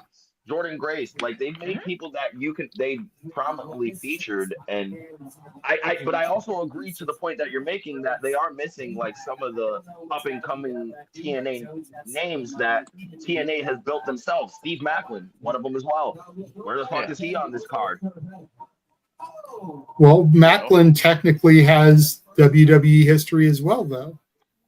Yeah, because wasn't he in the Forgotten Sons or something? Oh shit, was he? Look at that. Exactly. Wait, what? No, that's what I'm saying. But no one remembers that shit. He rebuilt his name. Apropos name, the Forgotten Sons. Right. Forgot that he was there. That was part of my NXT. I used to watch him. Like, wait, hold on. Is that the same Macklin that was in? Holy fuck, he's coming. Yeah, because wasn't he with the group with another guy? And forgive me if anybody's watching this that takes offense to this, because I don't mean it. Wasn't he with the guy who transitioned into a woman as well? Wasn't that person in the group too? No, he's not part of that. The whole group broke up because the leader was making right-wing crazy theory tweets and racist tweets and shit like that. And he got released, and then basically after that, the whole group broke up, and then they got released, and he went to TNA and pretty much built his entire name and brand all over again. Okay, I thought the man who transitioned into a woman, she's a woman now. You talking about Tyler Rex? Yeah. Wasn't he? He was in that group or no? I don't know. That was before my time as far as NXT goes. Oh, okay. But yeah, no. I hope TNA, can take stars like Zaya Brookside and like if you were gonna put the women's title on Kalani Jordan, why couldn't you put it on up and comer like Zaya Brookside, right? And I think JJ, I think you made the comment when we had this discussion before. You're like, that's a talent that's not ready to be in that spot.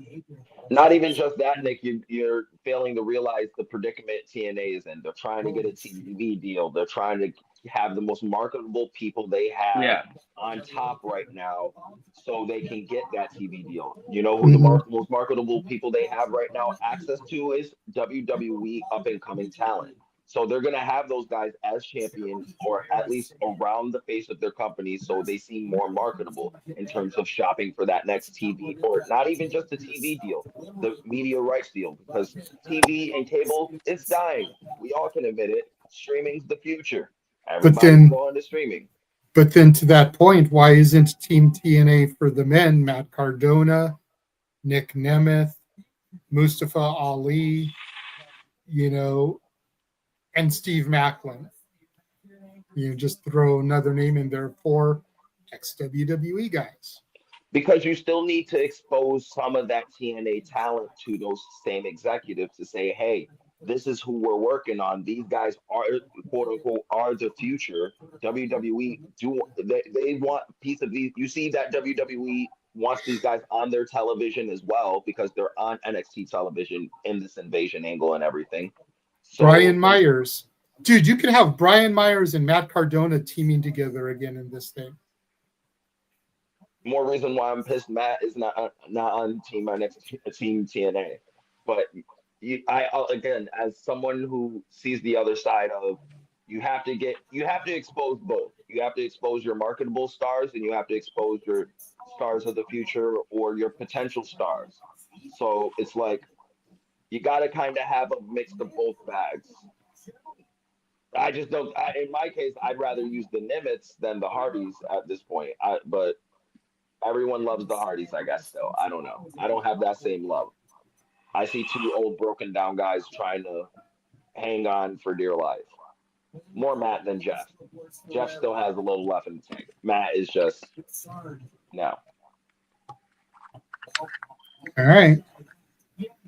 Well, that is that topic.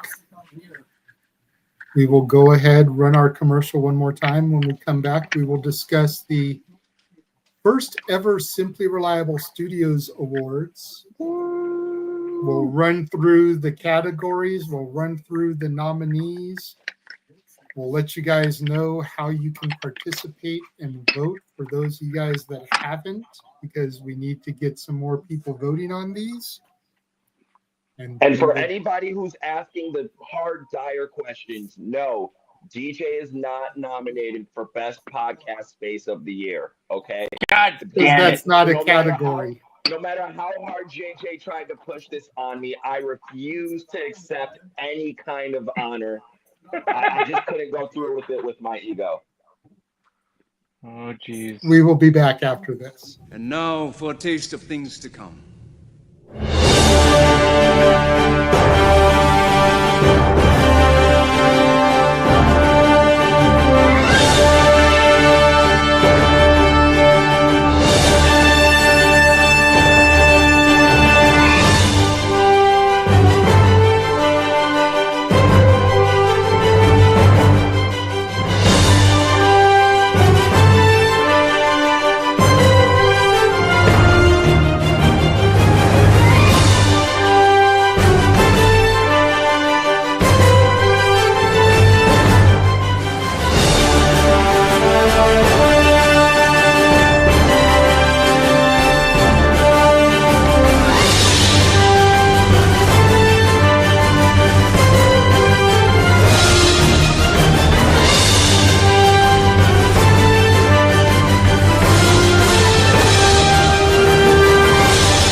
And we are back. So, for those of you guys that have not been paying attention here the last few weeks on Shenanigans,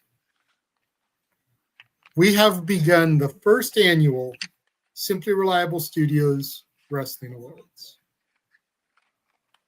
You can vote on all of the awards on the Simply Reliable Studios Twitter account at SR Studios 2024. Make sure you guys follow that, and I'll throw that back up there momentarily. But the panel of, I won't say regulars because I don't want Nick and DJ to feel left out because they weren't included in this, but basically a panel of the founders, if you will, of the Shenanigans kind of came together, and we laid the nominations out, and then we agreed that there would only be 5 nominations per category. So we had to whittle down the nominees. Ask Ash. It was a bitch getting through some of these. Yeah, it was quite the challenge narrowing it down just to 5. But we have, I think there's 14 or 15 different categories. And we're going to go ahead. We're going to rattle off the nominees now for you guys. The first one that went up this past Wednesday to vote on, and the polls will run for 1 week at a time. Polls will be posted every Wednesday and Sunday at 9 Eastern, 6 a.m. Pacific. But the first poll that went up was for Theme Song of the Year. Ooh. And the nominees were Adam Copeland, Metalingus. Yeah. Hangman Adam Page, Black Hat. Io Sky, Tokyo Shock. Joe Hendry, I Believe in Joe Hendry. And Matt Tremont, Journey Separate Ways. Ooh. That one's too easy. Don't say that, because whatever you think might be the winner may not be winning right now. I'm the only one who knows what the results are currently, and I'm not going to say anything. But a lot of people would assume Cope. A lot of people would assume Joe Hendry. I will tell you right now, neither one of those is in the lead. Then I know which one's winning. And No. See, you're missing my point, because the song of the year isn't even in the category. It's We Hurt People. That didn't get nominated, bro. People. How do you not have it? And that is easily, by far, theme song of the year, hands down. No questions asked. Just give West Side Gun the award. Just mail it, ship it to his house. So out of the 7 people that nominated, nobody nominated that song. So I would like to know, did anybody nominate Battle Cry? No. No, I just want to know how much Tony Khan Wasn't played enough. Wasn't it played enough to meet the criteria? Okay. You guys are just all bought out by Tony Khan. That's what it is. You guys are No. on the Tony Khan hit list. That's what it is. You don't want to be on the no-no list like the rest of the Hurt Syndicate. It's okay. I respect it. So, beginning tomorrow, again at 9 a.m. Eastern, 6 a.m. Pacific, the link for pay-per-view PLE of the year is going to go live. Ooh. What's the choices? AEW All Out 2024, because this year's All Out missed the cutoff. Just so you know, it went from September 1st of last year through August 31st of this year. Okay. AEW Revolution, AEW All in Texas, Joey Janela's Spring Break 9, and WWE Evolution 2. I was actually thoroughly surprised that Joey Janela's Spring Break 9 made the cut. but I think it has a sentimental value to those of us that were on the panel because essentially that's the show that hooked us into covering GCW regularly. Between the Atticus Fuego mask versus career match, Janela Sabu's final match that ended up actually being Sabu's final match, and the match where YDNP basically were formed. Like all those things really kind of captivated us into covering GCW on a regular basis. I think that's why that made the cut. I was surprised though, I'm not gonna lie.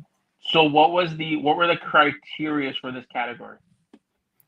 Like I said, the only real criteria was that the shows and the matches and all that stuff had to be from September 1st of last year through August 31st of this year.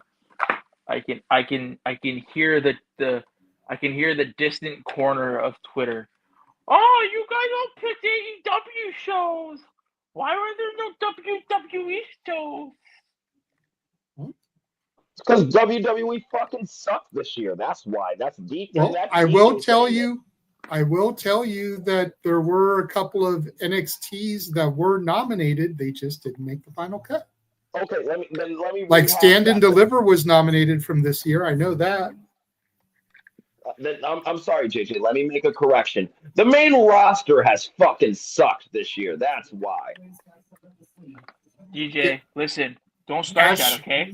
You may be able to remember better than me. I don't even think WrestleMania was nominated this year. I don't think there was a WrestleMania nomination. Yeah, I didn't see WrestleMania 40 or 40. No, 40 wouldn't be make the criteria. No, I don't think any WrestleMania this year was nominated. There was I think there was maybe some WWE shows outside of Evolution too, and I think that was it. Yeah. WrestlePalooza? Yeah, no. First of all, that was September, so it missed the cutoff. Oh shit, it missed the cut. Yeah, you're right. Sorry. Finisher of the year. Ooh. Hangman Adam Page with the Buckshot Lariat. Eh. Kenny Omega, the One-Winged Angel. Eh. Penta, the Mexican Destroyer. Yeah. Sol Ruka, the Soul Snatcher. Oh, or Will Ospreay, the Stormbreaker. I think I'd go with Soul. Soul, I was gonna say Soul got that one in the bag. I would say Soul. I mean, I love Will.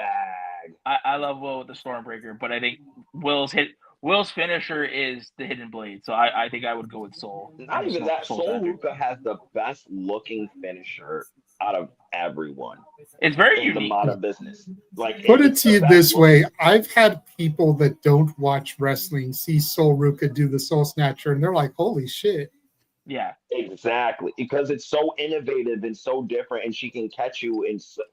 It's so good just because it's easy for someone to just go right into it. Like she can get you from out of nowhere, out of just stumbling. Soul Snatcher, double Soul Snatcher. I'm waiting for her to hit somebody with the triple Soul Snatcher. Okay, she's gonna grow an extra arm out of nowhere and just grab someone and hit a Soul Snatcher. Okay. I have they protected that finish? Yes. Yeah. It's fairly protected. I think it's only been kicked out of once, maybe twice. Oh, okay. Shit. It's been pretty protected. That is the only time I know people have kicked out of it is when she hasn't got a good grip on it when she's dropped it, when it's been kind of sloppy. But for the most part, it's protected, right? Yeah. Okay. I hope they continue protecting it because like I said, it's a very innovative and very athletic finisher to do, right? Yeah. So hopefully with if they see that the hard work. Listen, if the end of days can be protected for so long, I'm pretty sure they can protect that. Yeah. All right. This one was an interesting category because it ended up being pretty fairly distributed. But there's 2 GCW nominees on this category, and that's Feud of the Year. Atticus Cogar versus Fuego del Sol, which more or less ended with that mask versus career match I mentioned earlier. CM Punk versus Seth Rollins. KJ Orso versus Sam Stackhouse, which KJ Orso is Fuego del Sol unmasked. So it basically picked up where the last feud ended and turned into this one. Mike Santana versus Mustafa Ali, and Tony Storm versus Mariah May. Damn it. So you've got a TNA, a WWE, a AEW, and 2 feuds from GCW. Which, if you really want to get technical, it's 1 feud because one ended and then the other one started with one of the same participants, but enough changes to where it's 2 separate feuds. So, JJ, I'm here to shock you right now. You want me to tell you who I want to win out of this one? Tony and Mariah? No, KJ Sam Stackhouse. I was gonna say, yeah, that I think would To take me, it. that's the one GCW feud I've actually kept up with, and has piqued somewhat of my interest. And I was there for the finale of it with that cage match. So, and I think, like I said, I think Tony Storm Mariah May is going to get a lot of votes because, to me, I think a lot of people overrate that feud, especially with how it. I didn't like how it ended because it was. I was gonna say, didn't you? I remember you hated that match. I hate the match, and I hate what's the interesting. fact that they rushed the build up. What's interesting is that the feud was nominated, but the Hollywood ending was not nominated for Match of the Year. Okay, see, this is why I love you guys. But we'll get to Match of the Year eventually. At least you guys make sense with it. All right, if it's just the feud leading up to the last match, then okay, yeah, the feud up to that point was not bad at all. It's just the third match and everything built up to that third match to me killed everything. So Tag Team of the Year. Yeah. And before you can say anything, DJ, no, the Hurt Syndicate is not nominated. Oh, no, that's fine. I wouldn't have nominated them anyway. So you've got DIY. You've got the Elegance brand, which for this is Ash and Heather, not Heather and M, because for the majority of the grading period, Ash and Heather were the tag team. M is a recent addition to the Elegance brand. FTR, the Hardys, and YDNP. No Fraxium? Nope. Really? Oh, the disrespect. Because once they made it to the main roster, they sucked. Oh, they've been persona non grata. I agree. They were the kings of NXT, but now they're like, "Where's Waldo?" Oh, I don't. But I wouldn't put it. Listen, as much as we all love FTR and know how good FTR can be, this year I don't think that they're in any best tag team conversation. I think I just sadly at this point I feel like there's more better, well-established tag team. Hank and Tank, the upcoming of those two, you can't say Hank and Tank haven't had a better year than FTR. I like Hank and Tank, but I mean, Brodito. Nope, nobody nominated him. Brodito is still pretty fresh. I don't think they were formed prior to the cutoff. No, they didn't make the. They were a team before the cutoff date. I wouldn't say Brodito, and I wouldn't say Jet Speed. Jet Speed, listen. And this is DJ talking. Young Bucks has mean a lot more in AEW right now than FTR. The only thing that's keeping FTR around is that they're friends with Cope, and Edge and Christian is making them interesting again, or somewhat interesting. So, like, that's the only argument I have with this list. I think YMG, the group, the GCW group that I have no clue about, will probably win because a lot more people you guys know, and a lot more people outside of the DJ circle watch GCW. They do talk about those guys. They do have a name out here. So I can see them winning. I think you should start following them, dude. If all you watch from GCW is their matches, I think you should really give them a look, dude. Yeah, I would agree to that. I would say YDMP. I mean, they put on another banner here tonight in Alaska against a team called the Inquisition. I had never seen these dudes before. They have a religious gimmick. You know, one's a deacon, one's a pastor. They came out with reap and sow on their tights, like you reap what you sow. Like, I was impressed by their presentation, and YDNP had a banner with them. So, promotion of the year. This shouldn't be a surprise. Pretty much everybody was nominated. AEW, GCW, NXT, TNA, WWE. So we'll just move right along from there. Yeah, it's a two-headed race between GCW and TNA at the moment. Like that's well, that's what you think, but we don't know who's going to vote. And again, that's why I put that overhead, the little tag. If you want to vote in these awards, follow SR Studios 2024 on X, and you can vote for these nominees when each poll goes up. Here's where we're going to have some interesting conversation. Heel and then babyface of the year. Heel of the year. Atticus Cogar, KJ Orso, Kyle Fletcher, MJF, and Seth Rollins. No Moxley. Hey, I'm not saying this to sound like a dick. Ryan, if you go back and watch this, I mean nothing by this. Every single one of us fucking hate the Death Riders. No, listen. If Ryan had been part of the nomination crew, he probably would have nominated Mox or the Death Riders as a whole. No one didn't nominate them? No, Mox wasn't nominated at all. No, that shocks me though, because like that's why I think everyone would have nominated him, because he'd be universally hated. Ergo, that's kind of what you're supposed to do as a heel. And this is coming from me talking. Yeah, and but he was the most. No, my bad. But he was also the most predominantly used heel in the year of 2025. Like, well, coming in to join us as we finish this topic up, it is past midnight on the East Coast, so it is the birthday boy. Stat Boy Mike is in the house. Happy birthday, brother. Thank you, my internet family. Wow, man. What are you now, 52, 53? Oh, shut up, bro. I'm gonna drive on the 40 and come over there and kick your ass. No, I'm kidding. He's a year behind me, so he's 48 years old. So happy birthday, brother.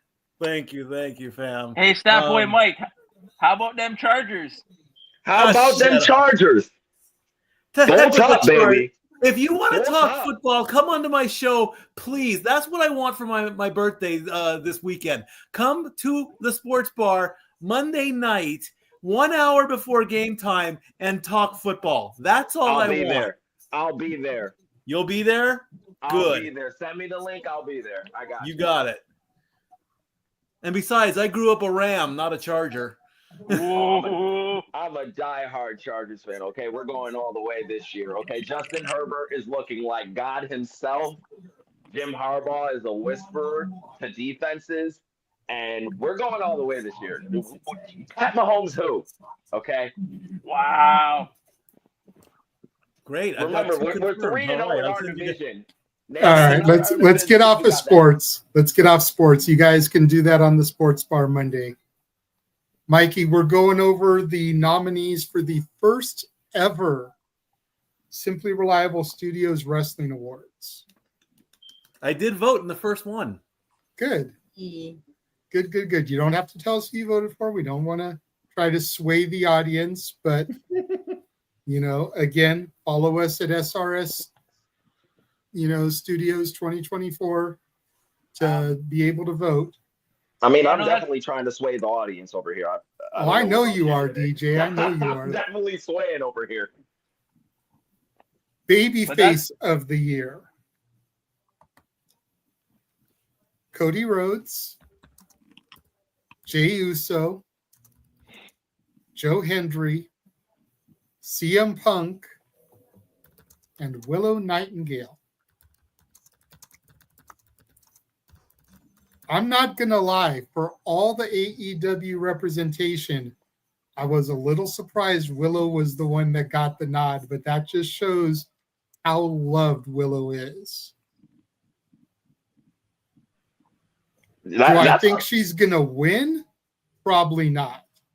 But the fact that out of all the baby faces in AEW, she's who got nominated, not Tony, not Mina, not Will, Hangman, not Will, not Kenny. I'm so happy because I love me some Willow Nightingale.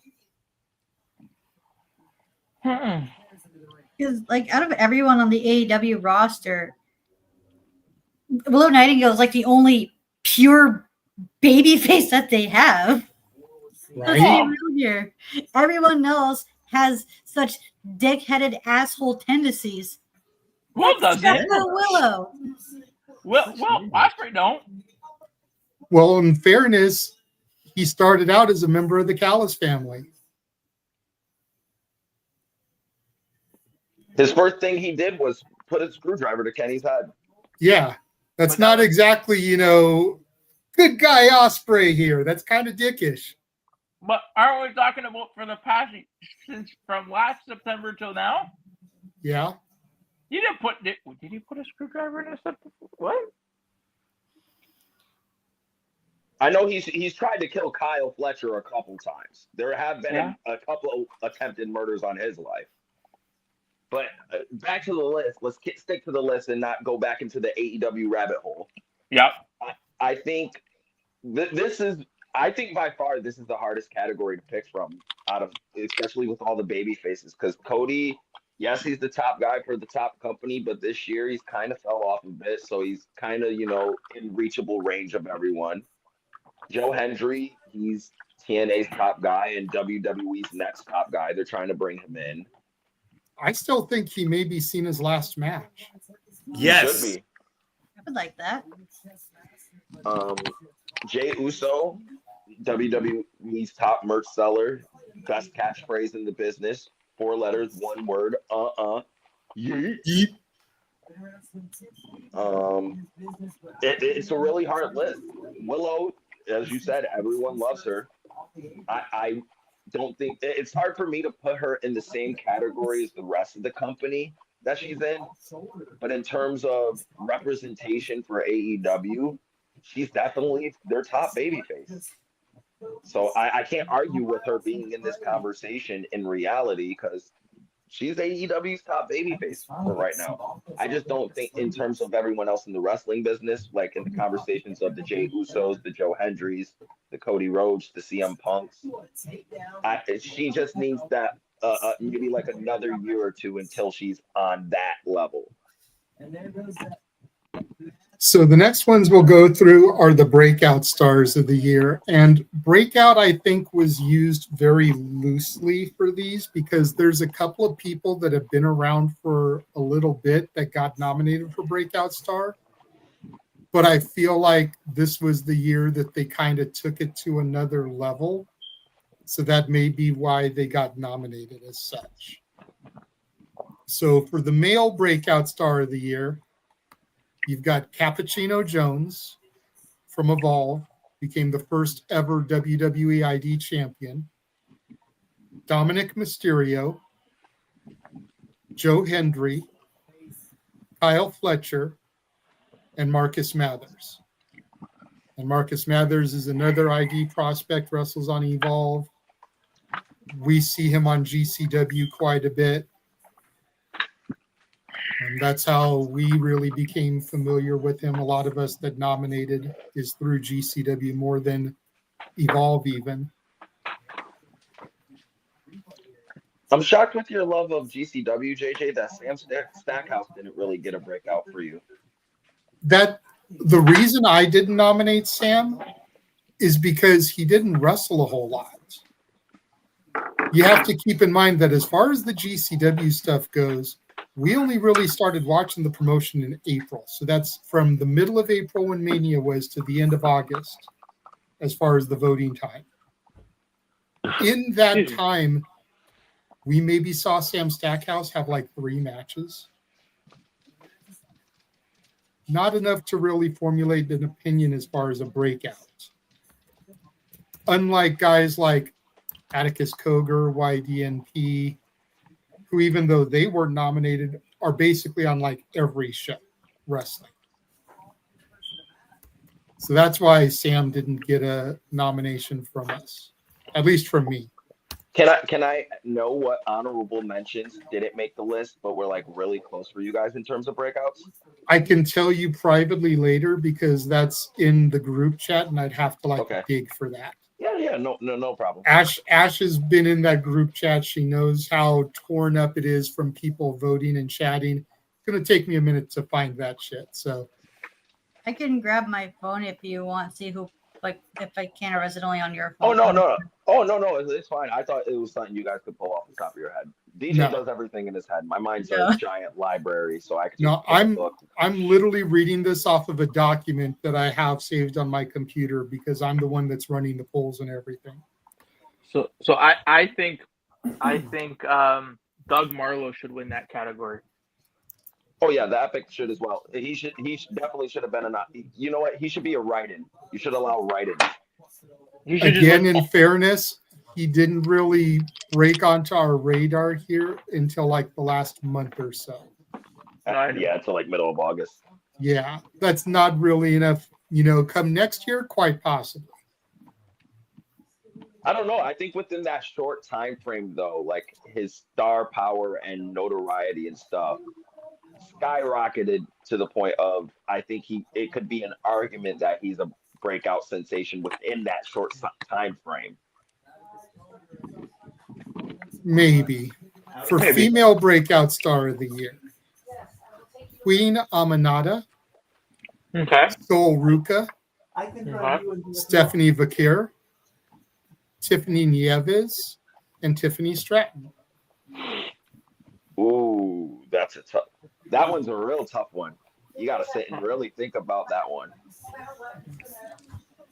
Say the names again, JJ. Queen Aminata. Okay. Sol Ruka, Stephanie Vaquer, Tiffany Nieves, and Tiffany Stratton. The only one I don't think that's a shoe-in is Stratton.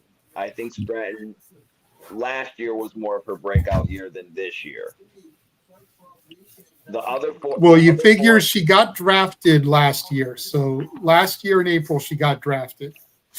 So within the grading period, she had already won and was carrying Money in the Bank, successfully cashed it in and became champion, defended it against Charlotte Flair and Trish Stratus, amongst others. That's quite a breakout there if you think about it.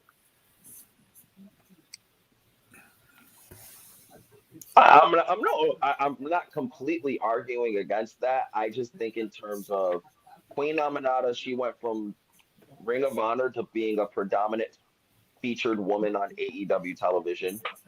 Stephanie Vaquer went from being practically, a new girl in NXT to the top girl on Raw now. That's in a year. Like that's in modern wrestling times, that is almost unheard of.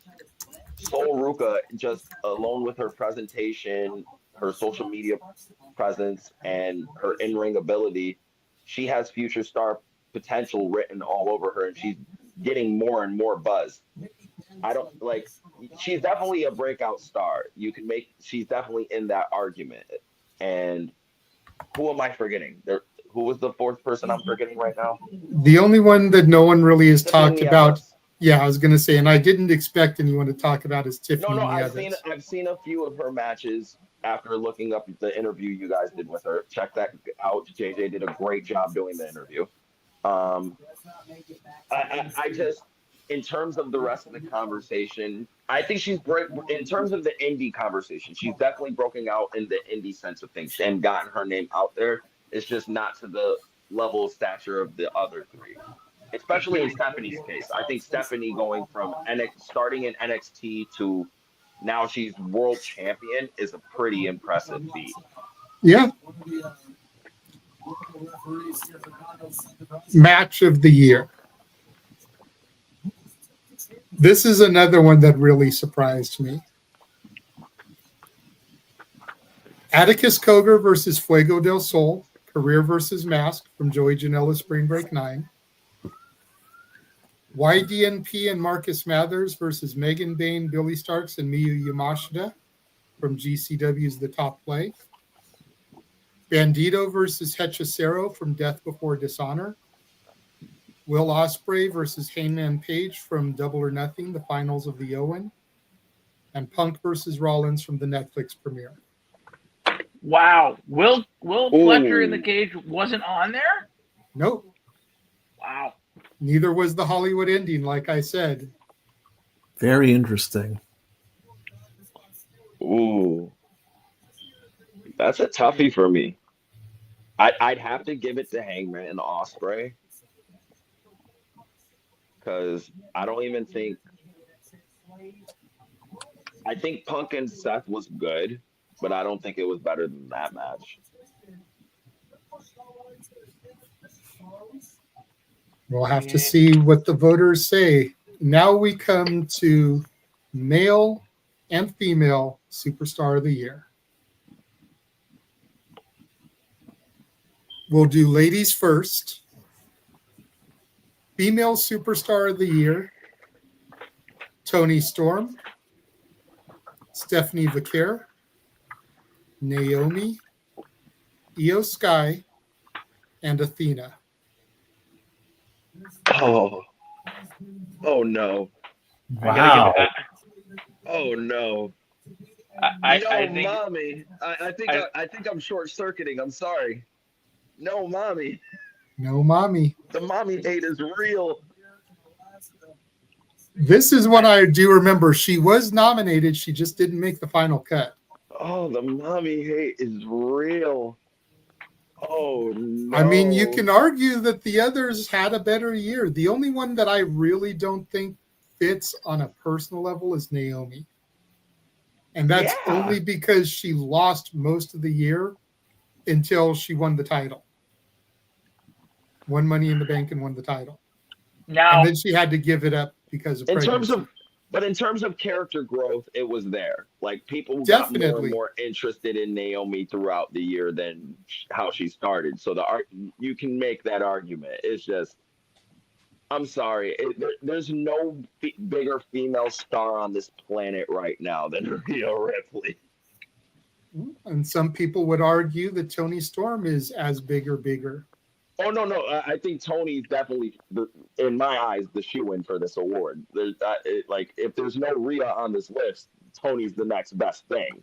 Well, I was just going to say, are we basing this vote on what they're doing in the ring? Are we basing this vote on their outside of the ring, or just people can general? Base it on whatever they want to base it on? Okay. Because at the end of the day, it's a popularity contest. Yeah. People are going to do their favorites. That's why I said the mommy hate. Well, I mean, out of all those names are great, but I mean, realistically, to me, the only name right out of all of them that would deserve it, I think, and as much as DJ is going to groan when I say this, I think it belongs to Athena, being that she's held her women's title for 1,000 days. Out of here. Debate. I mean, oh my God. You make a good point, Nick. Yeah. But some people would say, okay, she held it for 1,000 days. That's great. When she got featured on television, she was a jobber. But you have to pay money and subscribe to Honor Club to see her win. For the people that just saw her on regular television or on AEW pay-per-view, she was a jobber. So how great of a year did she really have? I would counter that by saying I think out of all those names on that list, she's the only. As much as you want to groan about Ring of Honor, she is main evented. I know. A lot of Ring of Honor. I'm just making the argument. I agree that she deserves to be a nominee. I'm just making the other side of the argument. Yeah. You got me fucking short circuiting over here. I don't know how to honestly respond to that. Let's move on. Final category, male superstar of the year. Will Ospreay, Seth Rollins, Obafemi, Konosuke Takeshita, Joe Hendry. Okay, the spirit of ropes just took over me. We already know who won this. It's Obafemi. Oba is winning. There's no one better than Oba. Those are ropes words, not mine. Okay, so I just wanted to make sure his opinion was known. Hey, as great of a year as Oba has had, again, the argument can be made. Joe Hendry was the TNA World Champion, competed in the Royal Rumble as TNA World Champion, competed at WrestleMania as TNA World Champion, something that's never been done before. I don't give me his match was only 5 minutes and he jobbed to Randy Orton. Don't give a fuck. He did something that has never been done before. Yep. A reigning and defending champion for another promotion came out at the Super Bowl of Professional Wrestling with his championship and had a match with one of the biggest stars in the company. Doesn't matter that he lost. So there's definitely an argument for Joe Hendry to be made. Oh no, Takeshita I agree. won the G1 during that time frame. Yep. Was Continental Champion, was never Openweight Champion, has the most defenses for the never Openweight Champion, made that title important when New Japan did not give a goddamn shit about that title whatsoever. And yeah, there's an argument to be made for Takeshita. Even his Ring of Honor title challenges as well. Yeah. Ospreay, everybody loves Ospreay. That's really all that needs to be said about Ospreay. I like watching him wrestle. He I kind know of gets the he's a same guy. love that Kenny had a couple years ago. Just everybody loves Ospreay. Everyone loves Kenny. watching him wrestle. Let's be real here. And then Seth is the one that surprises me the most, but I think a lot of it lies on the turn at WrestleMania, aligning with Heyman, the start of the vision. You know, I think that's where a lot of the Seth, is coming from, and we'll see how the votes go for that. But those are the nominees for the Simply Reliable Studios Awards. And again, follow SR Studios 2024 on Twitter. Every Wednesday and Sunday, 9 a.m. Eastern, 6 a.m. Pacific, a new poll goes live. And if Winners you will be announced on our New Year's show. And just know next year when they nominate me for Podcast Face of the Year award, I will gladly decline it because I am not worthy of such honor. Okay. God damn it, DJ. No matter how hard JJ tries to force it upon me, I will tell him no. I am not. Me and Ropes are not worthy of said honor. I mean, but it was a great. Listen, I agree with 98% of your nominations, and I don't, and that's really high for DJ. Okay, I agree. I don't agree with the mommy slander. Just mommy, like that. I short circuited on that, and Nick saying Athena. Also, that completely just turned off. Reset factory settings. I had to go back to defaults for a minute, and that's pretty much what's my main crux. Everything else I can agree with, and anyone can make solid arguments for. Like I did my Lioness swaying. And again, like I recommend that you check out. I know Ash is going to go back and watch all the matches nominated for Match of the Year before she casts her official vote. Yeah, because I only watched one of them, and that was the Ospreay Hangman match that I called with Noah for when we watched Double or Nothing together. So if you guys want, you can check that out and see my reactions there if you'd like. But yeah, so I recommend anybody go watch those. I believe the 2 GCW matches are available for free on their YouTube channel. Yeah, you sent them both to me, so I've actually watched them both.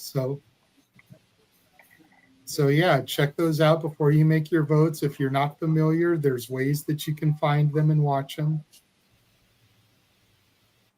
Going to go ahead. We're going to wrap things up and get out of here. Nice early evening. Stat Boy, go ahead and tell them, Birthday Boy, where they can find you. Follow me on X or Twitter at LBStatKid1977. Follow me on Instagram at StatBoy13 and use the hashtag StatBoyApproved.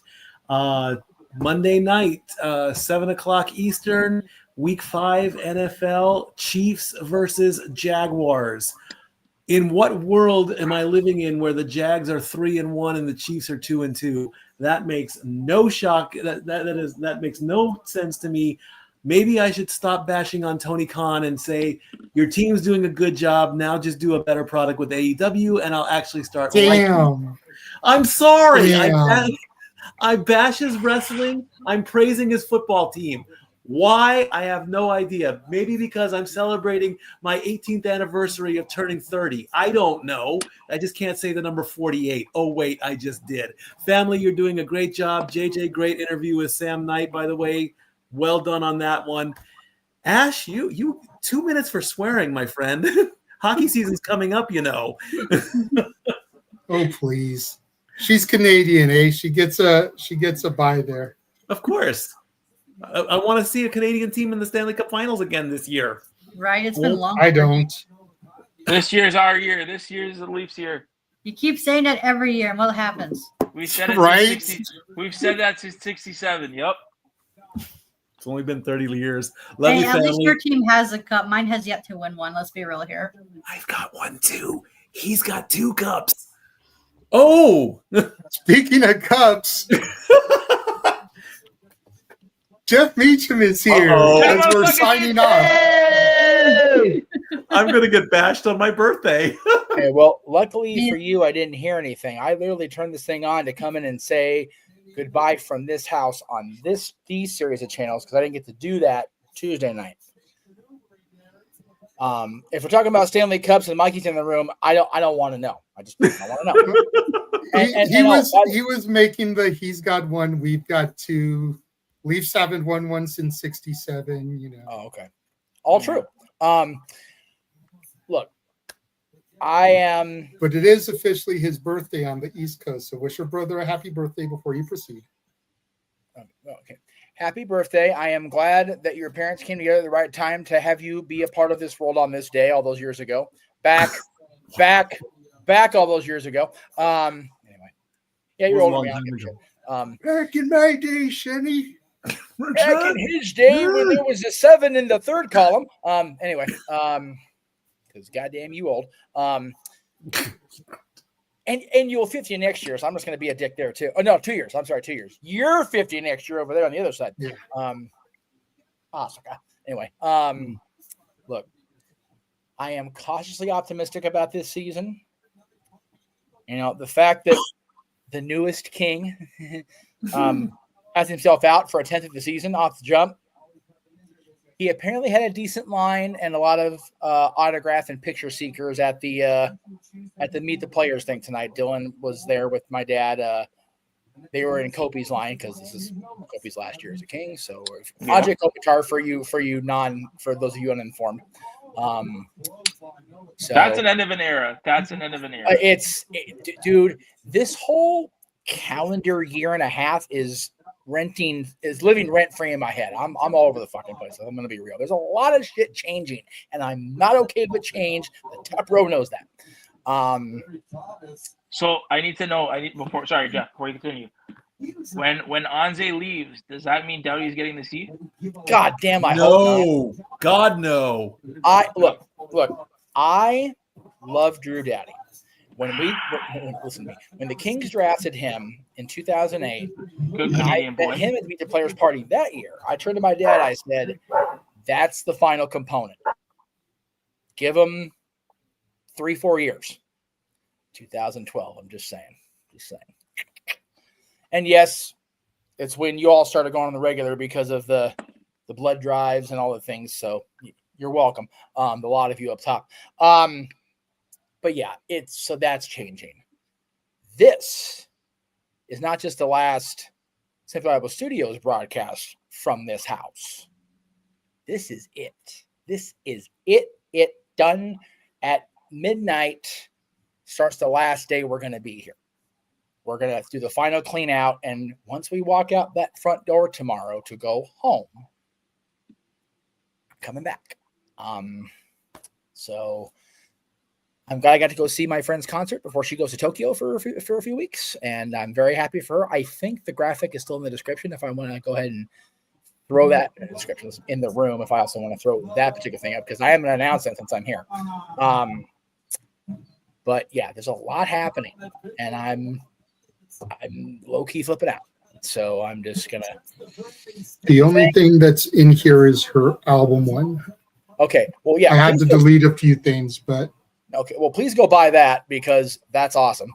And it's a great album, and that the last song, the last track that's not on, let's see, track 8 has become my freaking anthem here the last little while. Give it a listen, and those of you that know will understand. I will try to find it. If there's room, I'll add it. If not, then I won't. So, in the process of today, I spoke with Ariel Beveler, who has become a cherished friend, about Survivor Series. Those of you in the room that were in the chat room know what I'm about to say, but for everybody watching, all of you, thank you for still being on this late. Love you kids for that. Survivor Series Saturday, of course, I'm going to be in San Diego with Dylan, thanks to Datilla, and her awesomeness. So I won't be able to be part of the watch along and the shenanigans, obviously, because trying to do that remotely is a pain in the ass. But Ariel also has a gig that day up at the Topanga Canyon Mall. So I talked over with Mall Manager, talked over with her, and if I can work out logistics on my end in San Diego, we are going to have our own WWE length pre-show on the 29th. And I'll be breaking in during the course of that 2 to 5 p.m. slot, because that's also the time of her concert, her gig at the Topanga Mall, Topanga Social, is from 2 to 5 on that Saturday. So probably roughly every 20 till the hour during that block, we'll break away and get one of her originals sung on the air here. Some of the songs off that album that JJ so graciously played the QR code for me for. So yeah, I figure John Cena's last pay-per-view match should have a ridiculously obscenely long pre-show anyway. If I want to be there, why not? So that is the plan of the moment. We'll see how things lay out in the next 2 months. But yeah, I figure we're starting off the last third of the year with your birthday today and everything that leads forward. King Start Tuesday officially, thank God. And I've got Disney on Wednesday, Thursday with friends. So I am just looking forward to the next 2 months. And there's a lot of discussion as I was waiting to come home here about the future in general. So I have a optimistic view of the future for the first time in a long time. And happy to say goodbye to this house is going to suck. It's going to suck first tomorrow, but it sucks enough now. And, it was living in this house that I met 2 of you, and then I met Aaron, and that my son took his first steps like 4 feet from me. Over here. You got a love seat. It sat right here. Obviously, this isn't a real studio. Surprise, surprise. Love seat used to sit right here. That JJ was at Game 5 against New York in 2014, but I was not. I was sitting here. I was sitting over here. Dylan was sitting here, nodding off in the double overtime, and he would not wake up when we won. I was shaking it. It was great. So there's a lot of memories in this house. So we've been here 25 years. But I just want to thank everybody again for putting up with my crazy in the last 23 years that we've been here, because it was 2002 that Aaron and I started working with Aaron. And I thank everybody for being patient with me as I've rambled on here in the brief time I've been on the air right now. So I appreciate it. And I always appreciate when I go on a show and, Nick, Jeff, motherfucking Meacham every time I'm on, because I pop for that shit. It's funnier than hell. Buddy, I would love to talk to on. I mean, I know this is not. I would love to talk with you guys on that show about your AEW takes, because some of those takes I heard, I was like, So yeah, I want so bad for AEW to step up from where I know they were. I also would like WWE creative to be a little more stable. I'd also like to be home and watch these shows and get better caught up. But the mouse is demanding. It's kind of what it is. But anyway, thank you for allowing me to pop in. I know I came later than I intended, but traffic in LA, as Top Row knows, is what it is, baby. But yeah, please be on the lookout. A lot more future stuff was discussed today, so be on the lookout next year. This is the plug I'm using on wrestling shows because I love my Bella Twins so much. They're awesome. At Jeff Meacham on YouTube and Facebook, _ Meacham on Twitch and Instagram, and just be ready for January 4th because Wrestle Kingdom is going to be cool as it always is. But later that day, it's going to be awesome. I'll tell you that. Stuff are coming, and again, the future outside of this screen is also looking brighter than it did 24 hours ago. So life is good. I just need to realize it. There you go. Nick, where can everybody find you? y'all could find me almost every Saturday with my titties out on this show. Oh, no, Jeff, you missed it. No. You missed the Jeff, titties. please, God, no. You missed the titties. You can find me on the Spaces at Rock and Ropes. We're about to go off this week, this week. No, next week. Next weekend we're about to pop off. I was going to say, let DJ promote and that guy right next to me will tell you all about it. But that's where y'all can find me. There we go. DJ, my boy. Tell people where they can find you, good sir. You can follow me on Twitter at CornyFan8876. We do Rock and Ropes every Friday and Sunday. Next Sunday is our 100th episode. And it's going to be a big one. We pulling out all the big guns. We're bringing everybody who's ever been a part of Rock and Ropes, and even some people who's never been a part of Rock and Ropes out of 100 episodes. So it's going to be a big, momentous occasion. We also have a Rock and Ropes Instagram now. Follow that at Rock and Ropes. I'll be posting interview clips and stuff from podcasts, and we're going to be doing things for the next 100 episodes. I'm going to make this a thing now. So to 200, but we're also celebrating 100 next Sunday. So if anyone wants to come, Jeff, you're more than welcome. Stat Boy, you're also more than welcome. It's going to be a fun occasion. When again? Next Sunday. Okay, so not tomorrow, but a week from tomorrow. Next Sunday might be doable. I will be out in the boonies, but I may be able to pop into a Twix space. There we go. Ash, tell people where they can find you. You can find me on X, the app formerly known as Twitter, at ShadowBadAsh. You can catch me mostly listening, occasionally talking in the spaces, and subscribe to my YouTube channel, Batty for Wrestling. There you go. And as far as myself, you can find me on X at Casa D18 Studio, on X at ROWJJ Williams, on Instagram at the Renegade JJ Williams, on YouTube at Casa D18 Studios, and as mentioned earlier, follow the Simply Reliable Studios at SR Studios 2024 on X if you want to vote in the first annual Simply Reliable Studios Awards. We rattled down all the nominees tonight, told people, again, every Wednesday and Sunday, a new poll will go up, 9 a.m. Eastern, 6 a.m. Pacific. So be on the lookout. It's because I can schedule them.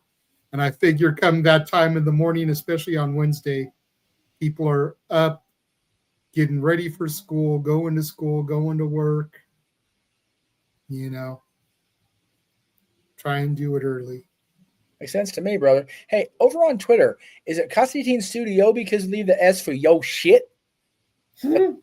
It's because somebody, either somebody or because I created an account and forgot to log into it, but there is a Casa D18 Studios. I know. So, but yeah. I know there is. I was just going for the haha saying because we leave the S for yo shit. I was trying for a funny at the end of the night and I failed miserably. Let's just sign off and go home before I make it worse. Fair enough. So thank you everybody for joining, for tuning in. As Mike alluded to, if you missed it, go back into the archive on my YouTube channel and check out the interview I did with Sam Knight, the right hand of God. Knight. And until next time here on the Shenanigans, for Statboy Mike, for Jeff motherfucking Meacham, for Nick, for Ash, for DJ, for James and Walter and Noah, who were unable to be here tonight for their own personal reasons. Thank you for joining and tuning in, and we will catch you guys next time.